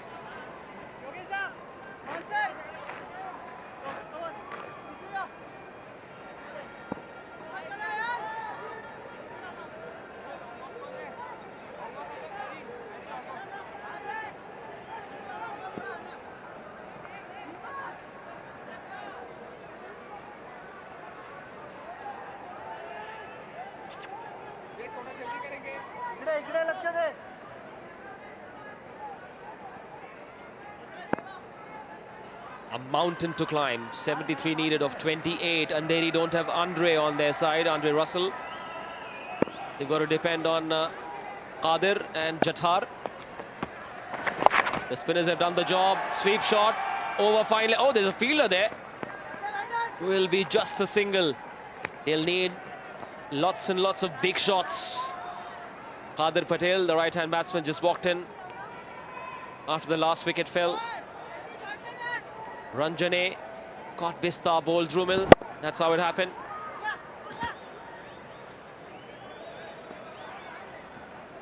This is the Dream 11 game-changing moment with Ranjane gone. And both the batsmen on 0 and 1, they should have had somebody batting on 45 at the moment to take the game into the next level. When you're chasing a score like this, you need one guy to score a big 70, 80, 90. That didn't quite happen. So Surya Kumar Yadav doing the job in the first game. And they did lose the game, but this match we saw Parag Khanapurkar completely changed the complexion, the mood of the innings. Actually, Manish, Jathar is a better player to come at earlier than at number 5. He scored lots of runs in local cricket, can hit the ball. I'm surprised that he's batting so low down. Quick single. Singles will not do the job. The crowd's gone quiet as well. Well, a good number of Supersonics fans as well when Every time a wicket falls, Jay Bista is the man they look at. 70 needed off 25. Is a miracle possible? If yes, who's going to do it? In the 16th over, they've got 4 runs given and a wicket. That's super bowling by the Sobo team. These are not going to help. These runs are not going to help. But it's tight line bowling. Somehow things just changed after the power play. Runs stopped coming. That run out as well. Kevin Almeida to blame for that run out. 16 gone, 120 for 5. Sir, no bala zara. हाँ हाँ. Sir. You jump closer. Sir, no neither. No neither. Mali. Mali पीछे जा. हाँ. बोलो. Well, it's an era of journeyman T20 cricketers, also of T20 coaches. Praveen Amri was part of the Delhi Capitals support staff a couple of nights ago. Last week, he's here with the Sobo Supersonics. Been a respectable name in Mumbai cricket circles. It's good to see a lot of people getting opportunities, coaches, physios, commentators as well. Still those who are in the 70 age bracket. Well, wisdom is priceless. So is experience, and that's what Milind Rege brings to the commentary box. The first game saw a shock upset. Akash Tigers beating the Knights outside the off stump, unable to pierce that gap between cover and mid-off. Jay Bista seems to be everywhere. Cover, mid-off, mid-on, long on, everywhere he seems to be there. He contributes so much to our side. He bats well, he bowls well, he fields brilliantly. He captains the side. What more can you ask for? All of 23 years old. It's so important to look at this opportunity as a launch pad to get into the IPL and then onto the India cap. Jay Bista already plays for Mumbai in domestic cricket. And to watch out for in Indian cricket. Pull shot. Where's that going to go? Oh, well done! Terrific catch! He was off balance when he caught it. Somehow managed to pluck that. What a terrific catch that. Vaibhav Mali, the catcher. We've got to have a look at that in the replay. He was off balance, he slipped.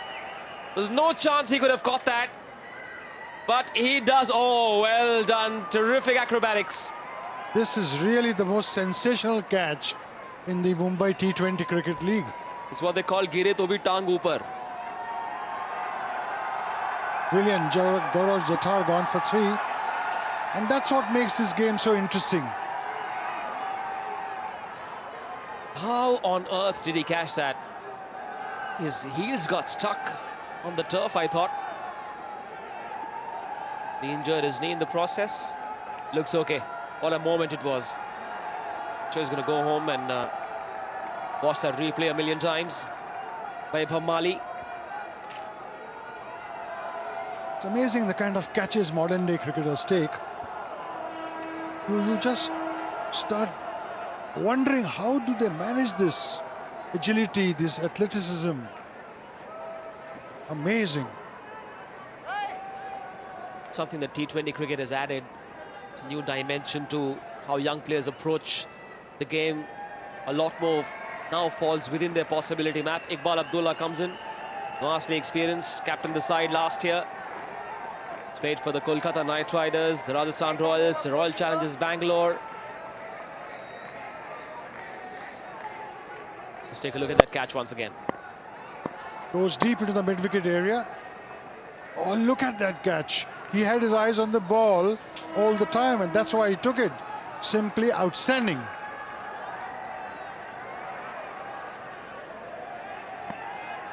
What a moment we've had. Watch out for that man. On the onside, the big shots are not coming. They aren't even trying. And that's a bit strange, isn't it, Milind? Yeah, either you go for it and get out or do something. There's no point in just defending and going for singles and twos. The run rate has gone up to, required run rate has gone up to 19.14. Almost impossible.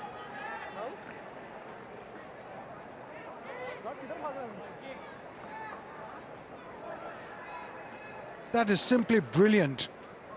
Amazing. 2 minutes ago, he was sitting in the commentary box with us, telling who's the player, identifying his players, and now I see him going and taking that brilliant catch. They're all over the place, aren't these youngsters? It's their opportunity, it's their moment in the spotlight. For the first time playing in front of a decent crowd. Being watched by millions on Star Sports. This coverage going out to a massive audience. It's a league that everybody's talking about. We also know that a lot of the IPL talent scouts are watching. The Mumbai selectors are watching. The men that matter are watching. Milind, what are you looking for in players in this league?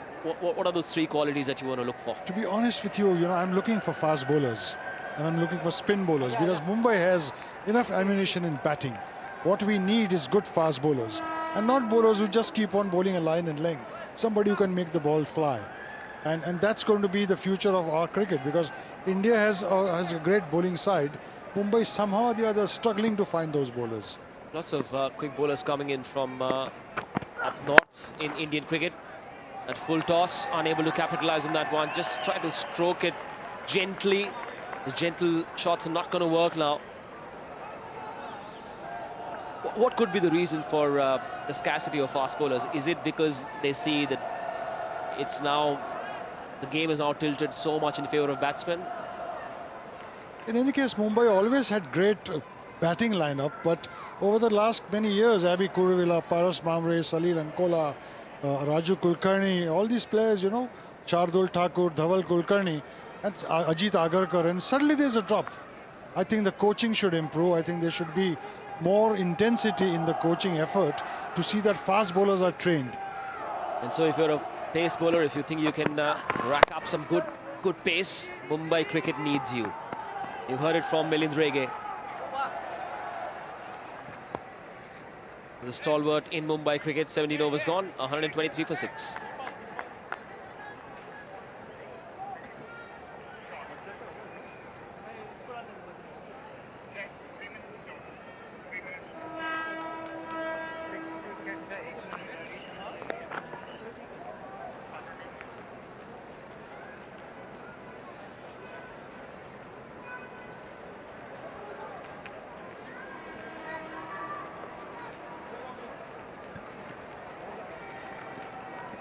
Three more overs to go.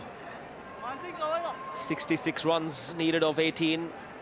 Not much firepower, not even an attempt to go for it. Iqbal Abdullah and Khadir, the two batsmen on the crease at this point. Been a bit of an anti-climax of a chase. We saw a cracking game where we saw the Akash Tigers upsetting the Triumph Knights, the defending champions. And then came this tsunami called Parag Khanapurkar for the Sobo Supersonics. Let's take a look at their bowling card. Well, sharing is caring. They've all got 1 wicket each, except Badr Alam, who's expected to be the most impressive. A bit of an off day for Badr Alam, giving away 27 in his 2 overs.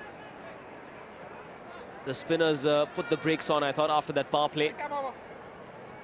Sufyan Sheikh looked very impressive. So did Hirwadkar. But Kevin Almeida had a terrible outing today, the captain. Pitched up, driven through to long gone, never going to be enough. It's as if they're waiting for the game to get over because, it's still the early days in this tournament. You never know. You need to build your run rate. If you need it in the last quarter-final, semi-final game, I think there are the semi-finalists. And if you need to improve on your run rate, this is the time. You're only doing your team a lot of damage by not going for the runs. Singles and twos. We know the game is gone, but that doesn't mean you stop attacking. T20 till the last year to attack. Try and reach as close to the score as possible. A chance for Badr Alam to improve his numbers. Will it be his first wicket today? Oh, tried to catch that. Lash onto it with one hand. It was a tough ask. Man Singh Wankhede trying to catch that one. He ran from mid-off to catch that one. Wasn't to be. I wonder whether the mid-on would have taken that one, because it's difficult catch really. See how close the mid-on was finally. Must have ran some 30-40 yards, Man Singh. Badru Alam to the left-hander. Fine leg inside the circle. Not called wide, close call.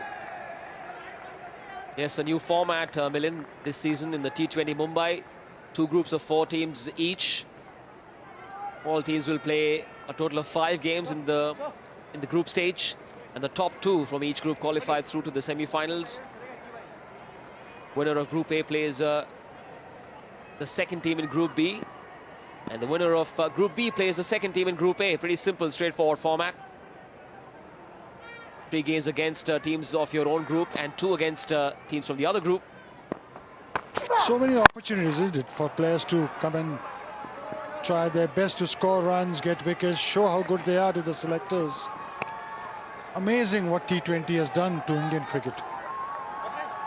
I think the Andheri have been found wanting in the batting department. Seems to be not enough firepower in their middle order. Is that something that you would agree with, or is there more to their struggle? Yeah, there is not enough firepower. You need 1 or 2 big hitters in every team. And when you select them, when the franchise selects its players, he must see that there are 1 or 2 big hitters. If you don't have them, then T20 becomes very difficult for a team to succeed. 2 big games coming up tomorrow as well. They call wide. Eagle Thane strikers, which will have Aditya Tare and Sarfaraz Khan taking on Prithvi Shaw's North Mumbai Panthers. Prithvi Shaw, of course, now an India Test opening batsman as part of the Delhi Capitals. In the second game of tomorrow, we'll see Shreyas Iyengar's Namo Bandra Blasters versus Andheri. Not much time for the Andheri side to recover. They're playing the second game tomorrow. How difficult is it to recover, Milind, from this kind of drubbing? Well, with the kind of performance today, I don't think they should be tired at all. If it's a close game, then it's different. Spoken like a true coach. Will they sleep well tonight? It's been an embarrassing show. Yeah, for every cricketer nowadays, it's just another game. You can't think about what went wrong yesterday. You got to start afresh today. So they take things very well, all the youngsters today. But I must admire one thing about all these youngsters. They have no fear. They play fearless cricket all the time. Otherwise, getting on the ground, playing in front of television cameras, to be seen by people all over the world. Look at the body language. Fantastic, isn't it? It's good to see them getting their moment in the spotlight. What a terrific opportunity is this T20 Mumbai. 155 players in all in action. Good to see 2 more teams being added to the mix. 6 teams last season, 8 this season. End of the over, 130 for 6.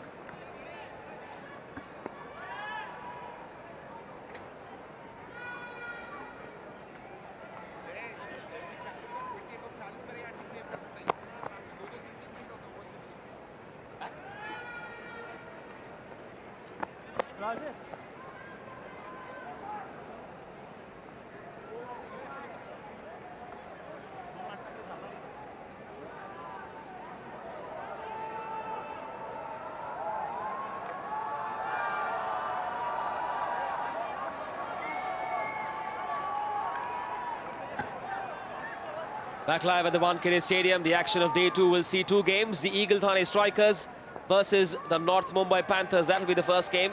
The first ball at 3:30. Our coverage starts at 3:15 on Star Sports 3. It'll be a battle between Prithvi Shaw's Mumbai Panthers versus Aditya Tare and Sarfaraz Khan's Eagle Thane Strikers. And then the second game, the Namo Bandra Blasters versus Andheri, who have looked hapless, helpless, toothless today. Unable to connect even to a full toss. Right, so Milind Rege, as coach of the Andheri, what would you say if you were the coach, that is? Frankly, I've never coached in my life, so I wouldn't even know what to say, you know. Easier job. Let's just imagine you're having a conversation with the team in the dugout after this game. Well, taking into account modern day cricket, you'd say, don't worry, boys. It's just another day. Tomorrow go and fight out fresh. Are coach is guilty of going too soft on players these days? Was it tougher in your days? No, in my days, they were not tough because we hardly lost. Ah, well done. Spoken like a true Mumbaiker. Mumbai never lost in those days. Or let's say Bombay never lost in those days. Slower ball. No, but all said and done, the coach knows the psychology of players. There's no point in giving them a sound hearing when the team is down, down and out. Probably he'll wait for tomorrow morning to say, come on, boys, let's back up. Yesterday's day's gone. We need to fight it out. We need to put up a better performance.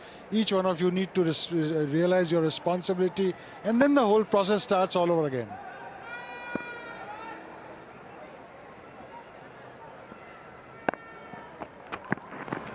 Rajesh Pawar has his work cut out as coach. He'll have to do something special to pick this team up. The hole they find themselves in today.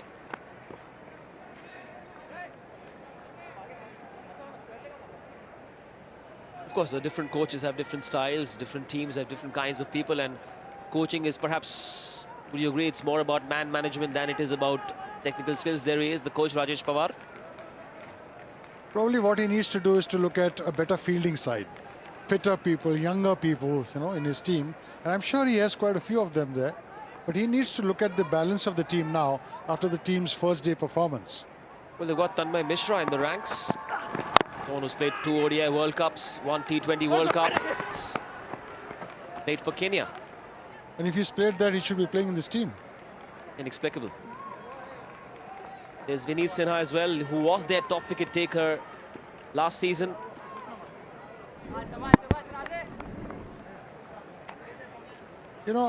My personal view is this, that those boys who are playing for Mumbai in the under-19 and under-23 teams, they need to play ahead of those who are not. Because those who are not is not the future of Mumbai's cricket. These are the boys who are future of Mumbai's cricket. And that is why this tournament is held, to see that Mumbai notices better players. But some of the players I find in the dugout who have already played for under-19, under-23. There's also Azhar Ansari, the 29-year-old who comes from Malegaon. We didn't see him in action today. Who knows, maybe tomorrow. That's one for the over.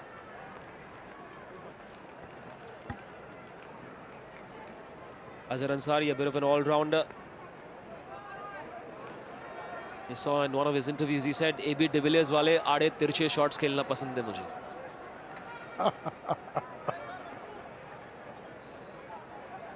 He looked nice and happy and relaxed. The fellows in yellow. The Chennai Super Kings colour. Well, not long ago, the Blues trumped the Yellows in the IPL final. It's the exact opposite today. Probably after today's game, the coaches will realize the condition of the pitch, and then they'll strategize about the games that are to follow. Just as we spoke of one of those Aade Tirche shots, comes this really strange attempt.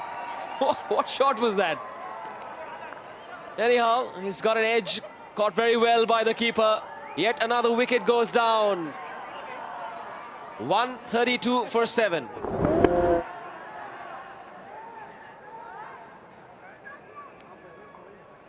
This is the funny part of cricket. Sometimes it worries you that the kind of shots that are played are... But he's not a batsman, really. So he's allowed to play these shots. When the better players haven't done the job, it's okay for the tail ender. 132 for 7, the arcs Andheri.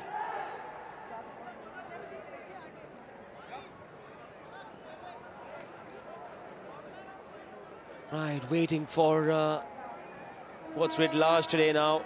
57 needed of the last over. Top scorer Sufyan Sheikh with 30.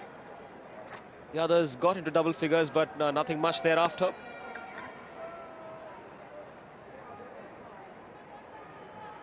Strange sort of innings from the captain. Kevin Almeida out-stumped Yogesh Takawle, bowled the captain Bista. Rohan Raje picked up a couple of wickets. Got Jatar and Qadir Patel out. But for me, the moment was that catch by Vaibhav Mali. Oh, hang on. They've woken up a little too late, but they have. When all is lost at the moment. But this team needs to have a better batting lineup. When I saw the batting lineup that was shown on our screen just now, I think they don't have the depth. They don't have players who can take the side. You look at a Shreyas Iyer in one team. You look at a Aditya Tare or a Prithvi Shaw or so many other players who are there. Jai Bista. They've got one or two very strong players in their team. This team doesn't seem to have anything. Still waiting to see Shivam Dubey and Siddesh Lad in action as well. They'll be part of the Shivaji Park Lions, who ended up runners-up, lost that thrilling final by 3 runs. We will see them in action very soon. Yet another wicket falls. Terrific catch.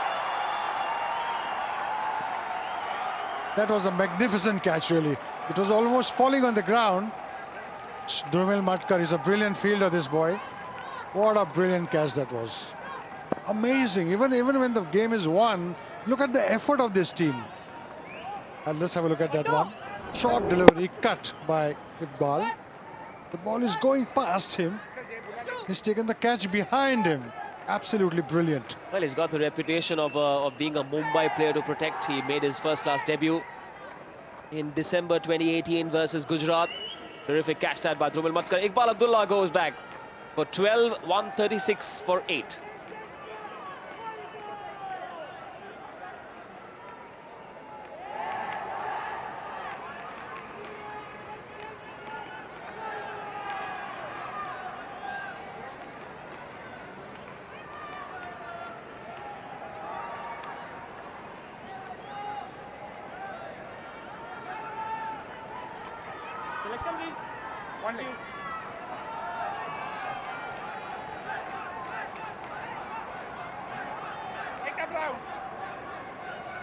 Two good catches, one by Vaibhav, the other one by Drumil Matkar. They've had a good outing, the Sobo Supersonics. They were table toppers last season, lost to the Shivaji Park Lions in the knockout stages. Let's take a look at that catch once again.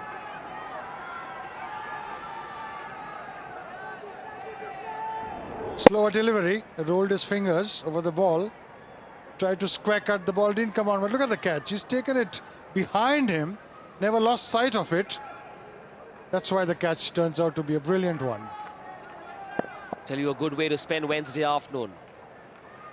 Head to the Wankhede Stadium if you want to watch Prithvi Shaw in action. Sarfaraz Khan, Aditya Tare, Shreyas Iyer will be in action as well in the second game against Andheri, who had a terrible, forgettable outing today.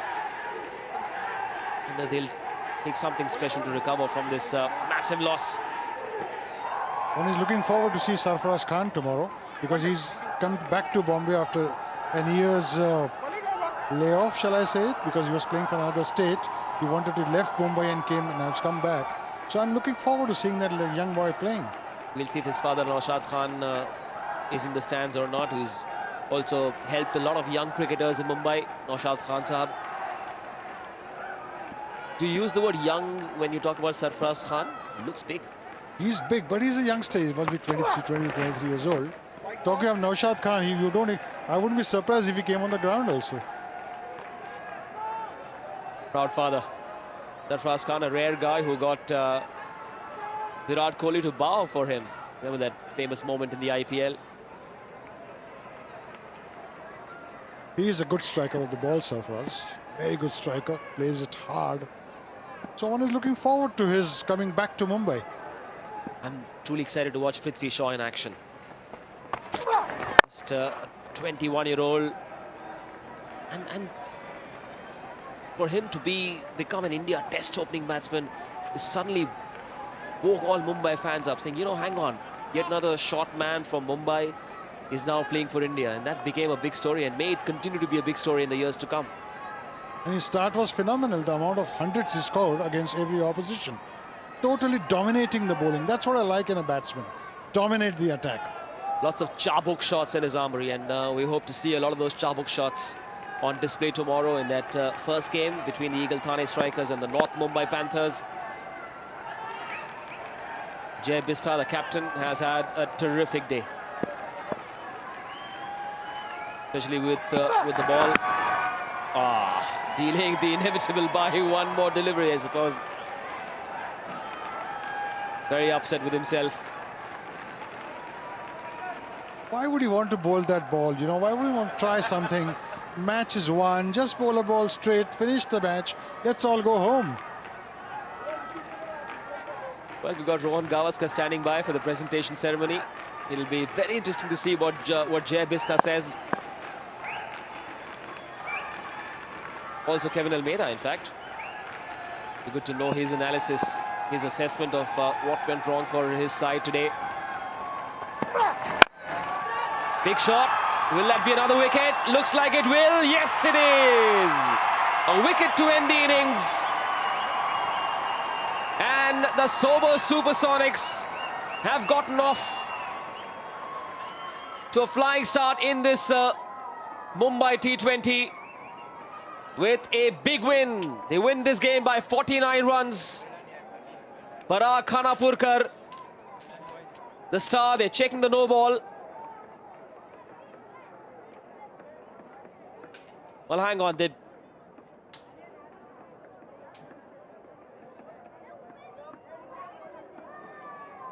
oh, hang on. It has been called a no ball. They're still checking it. Well, this match finishes to end.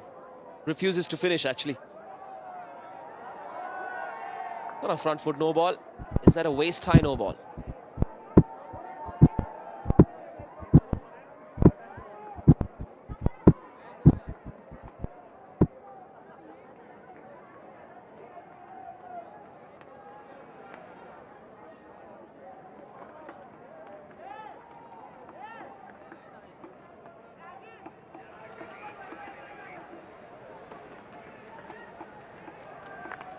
Out it is, and that is the official announcement of the end of the game. The Supersonics win by 48 runs. Table toppers last season, and they've gotten off to a very, very comfortable start. A comprehensive win by 48 runs for the Supersonics. Parag Khanapurkar, their batting star, took them up to 187. They scored 125 in the last 10 after a very sedate start in the power play. And for the Andheri, they had a good start in the power play, had 49 runs in the first 6, and then from there on, the runs just dried up. Sufyan Sheikh and Hirwadkar looked very good. They set the base, but the middle order couldn't quite come up with the goods. Kevin Almeida got one run out, didn't score runs himself either. 2 wickets for Rohan, 2 for Badri towards the end. Improved his figures, and there was no chance for Andheri to come back. The captain Bista got rid of the opposition captain. Stump Takavle bowled Bista. Pankaj Jaiswal tried his best. Came up with a few big shots, but 25 of 13 wasn't going to be enough. Was never going to be enough. And so this innings got wrapped up at 140 for 9. 2 wickets each for Badre and Rohan. Drumil Matkar bowled very, very economically.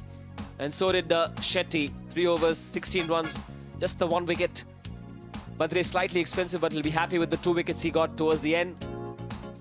But a happy outing overall for the Sobo Supersonics as they win this game by 48 runs. Let's take a look at the highlights of this innings. Great start by the openers. And catch is going to hand, but dropped. But look at the shots that these boys have played. Sufyan Sheikh. Good hitting, short deliveries. Again, a brilliant effort, but not going to hand. Again, another brilliant effort, but not going to hand. Beautifully square cut. And look at this shot. Just gone all the way.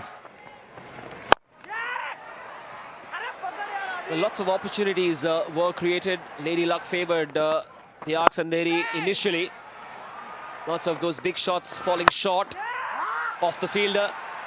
And once the wickets started to fall, it was curtains for the Andheri.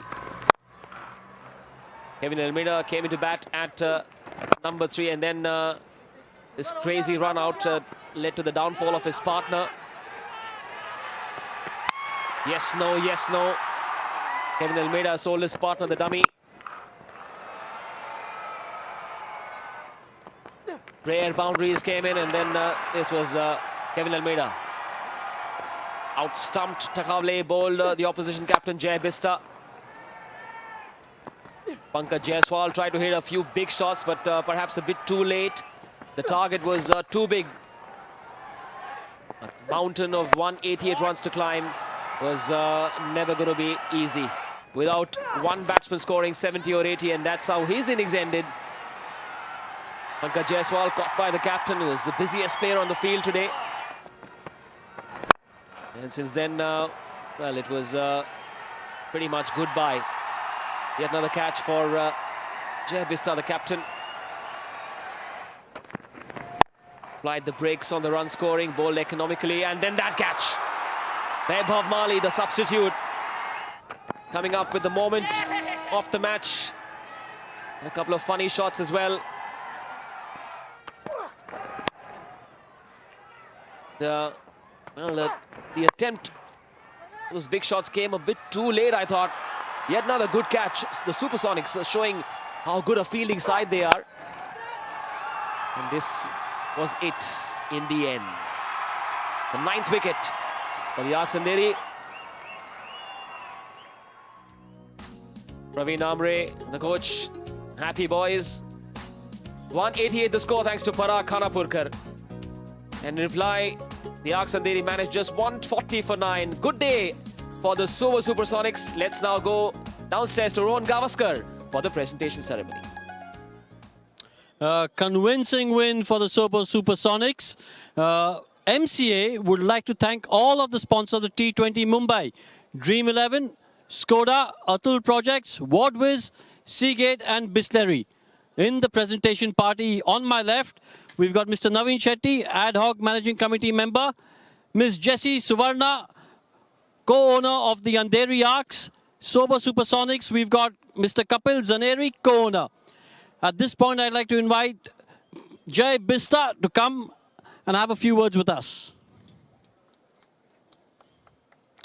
Jai, good performance from your side. You must be really happy with the way that game went. Yeah, we started a bit slow, but yeah, Parag and Mansingh steadied the ship, and Parag played a brilliant knock. I must say it was a match-winning knock. Well, I agree. I thought it was a really, really good innings. A winning side always looks at areas to improve. Even though this was a comprehensive victory, what areas do you think you could improve on for the next game? We were a bit slow in the power play also, and till the 10th over we were slow. We couldn't rotate the strike. So in the next game, we would like to improve in this aspect and come hard again. Well, Jay, you all did really well today. All the best for the future, and good luck for the rest of the tournament. Thank you so much. Well, I also like to invite Parag Khanapurkar, who played an outstanding innings, to collect the man of the check from Mr. Naveen Shetty and the trophy from Mr. Kapil Zaveri.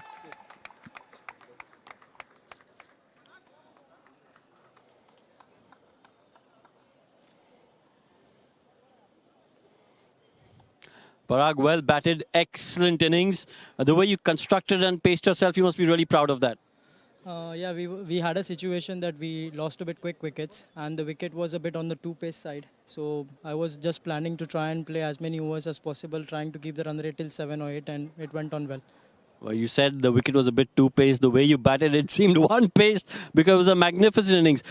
While batting, what did you think was a good competitive score for your team to defend? I was just thinking about 150 to 160 around, because as I said, the wicket was a bit too pace. But later on, I felt I was timing the ball much well. My contact point was much better. So I just went on well. Well, you've got a really good support staff. A word of appreciation for them? This is a new franchisee for me. And I'm not feeling like I'm in the new team. It's just feeling like a family. Well, all the best. Parag batted really well. Good luck for the future. Thank you very much. I'd also like to call the captain of the losing side for the day to have a few words with us.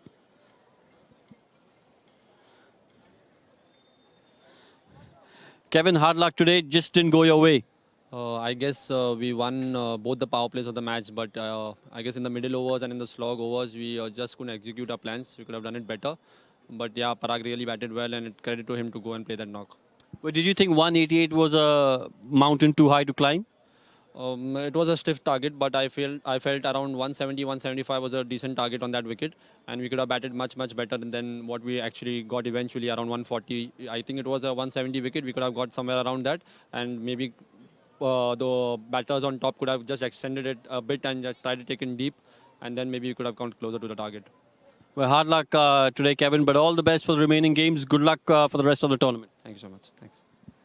And that's all that we've got from the presentation ceremony. Back to the boys in the commentary box. Well, we've got a lot more action coming up at the T20 Mumbai. Two big games coming up tomorrow. Prithvi Shaw in action for the North Mumbai Panthers against Aditya Tare's Eagle Thane Strikers. That's the first game. Our coverage starts at 3:15 p.m. on Star Sports, followed by the second game right here at the Wankhede. It's the Namo Bandra Blasters. Shreyas Iyer's side taking on the Andheri. Will they recover well enough to take on the Bandra Blasters tomorrow? We'll find out. Do join us for the action from the T20 Mumbai with hashtag Ekdam Mumbai Attitude at 3:15 tomorrow on Star Sports. Goodbye for now.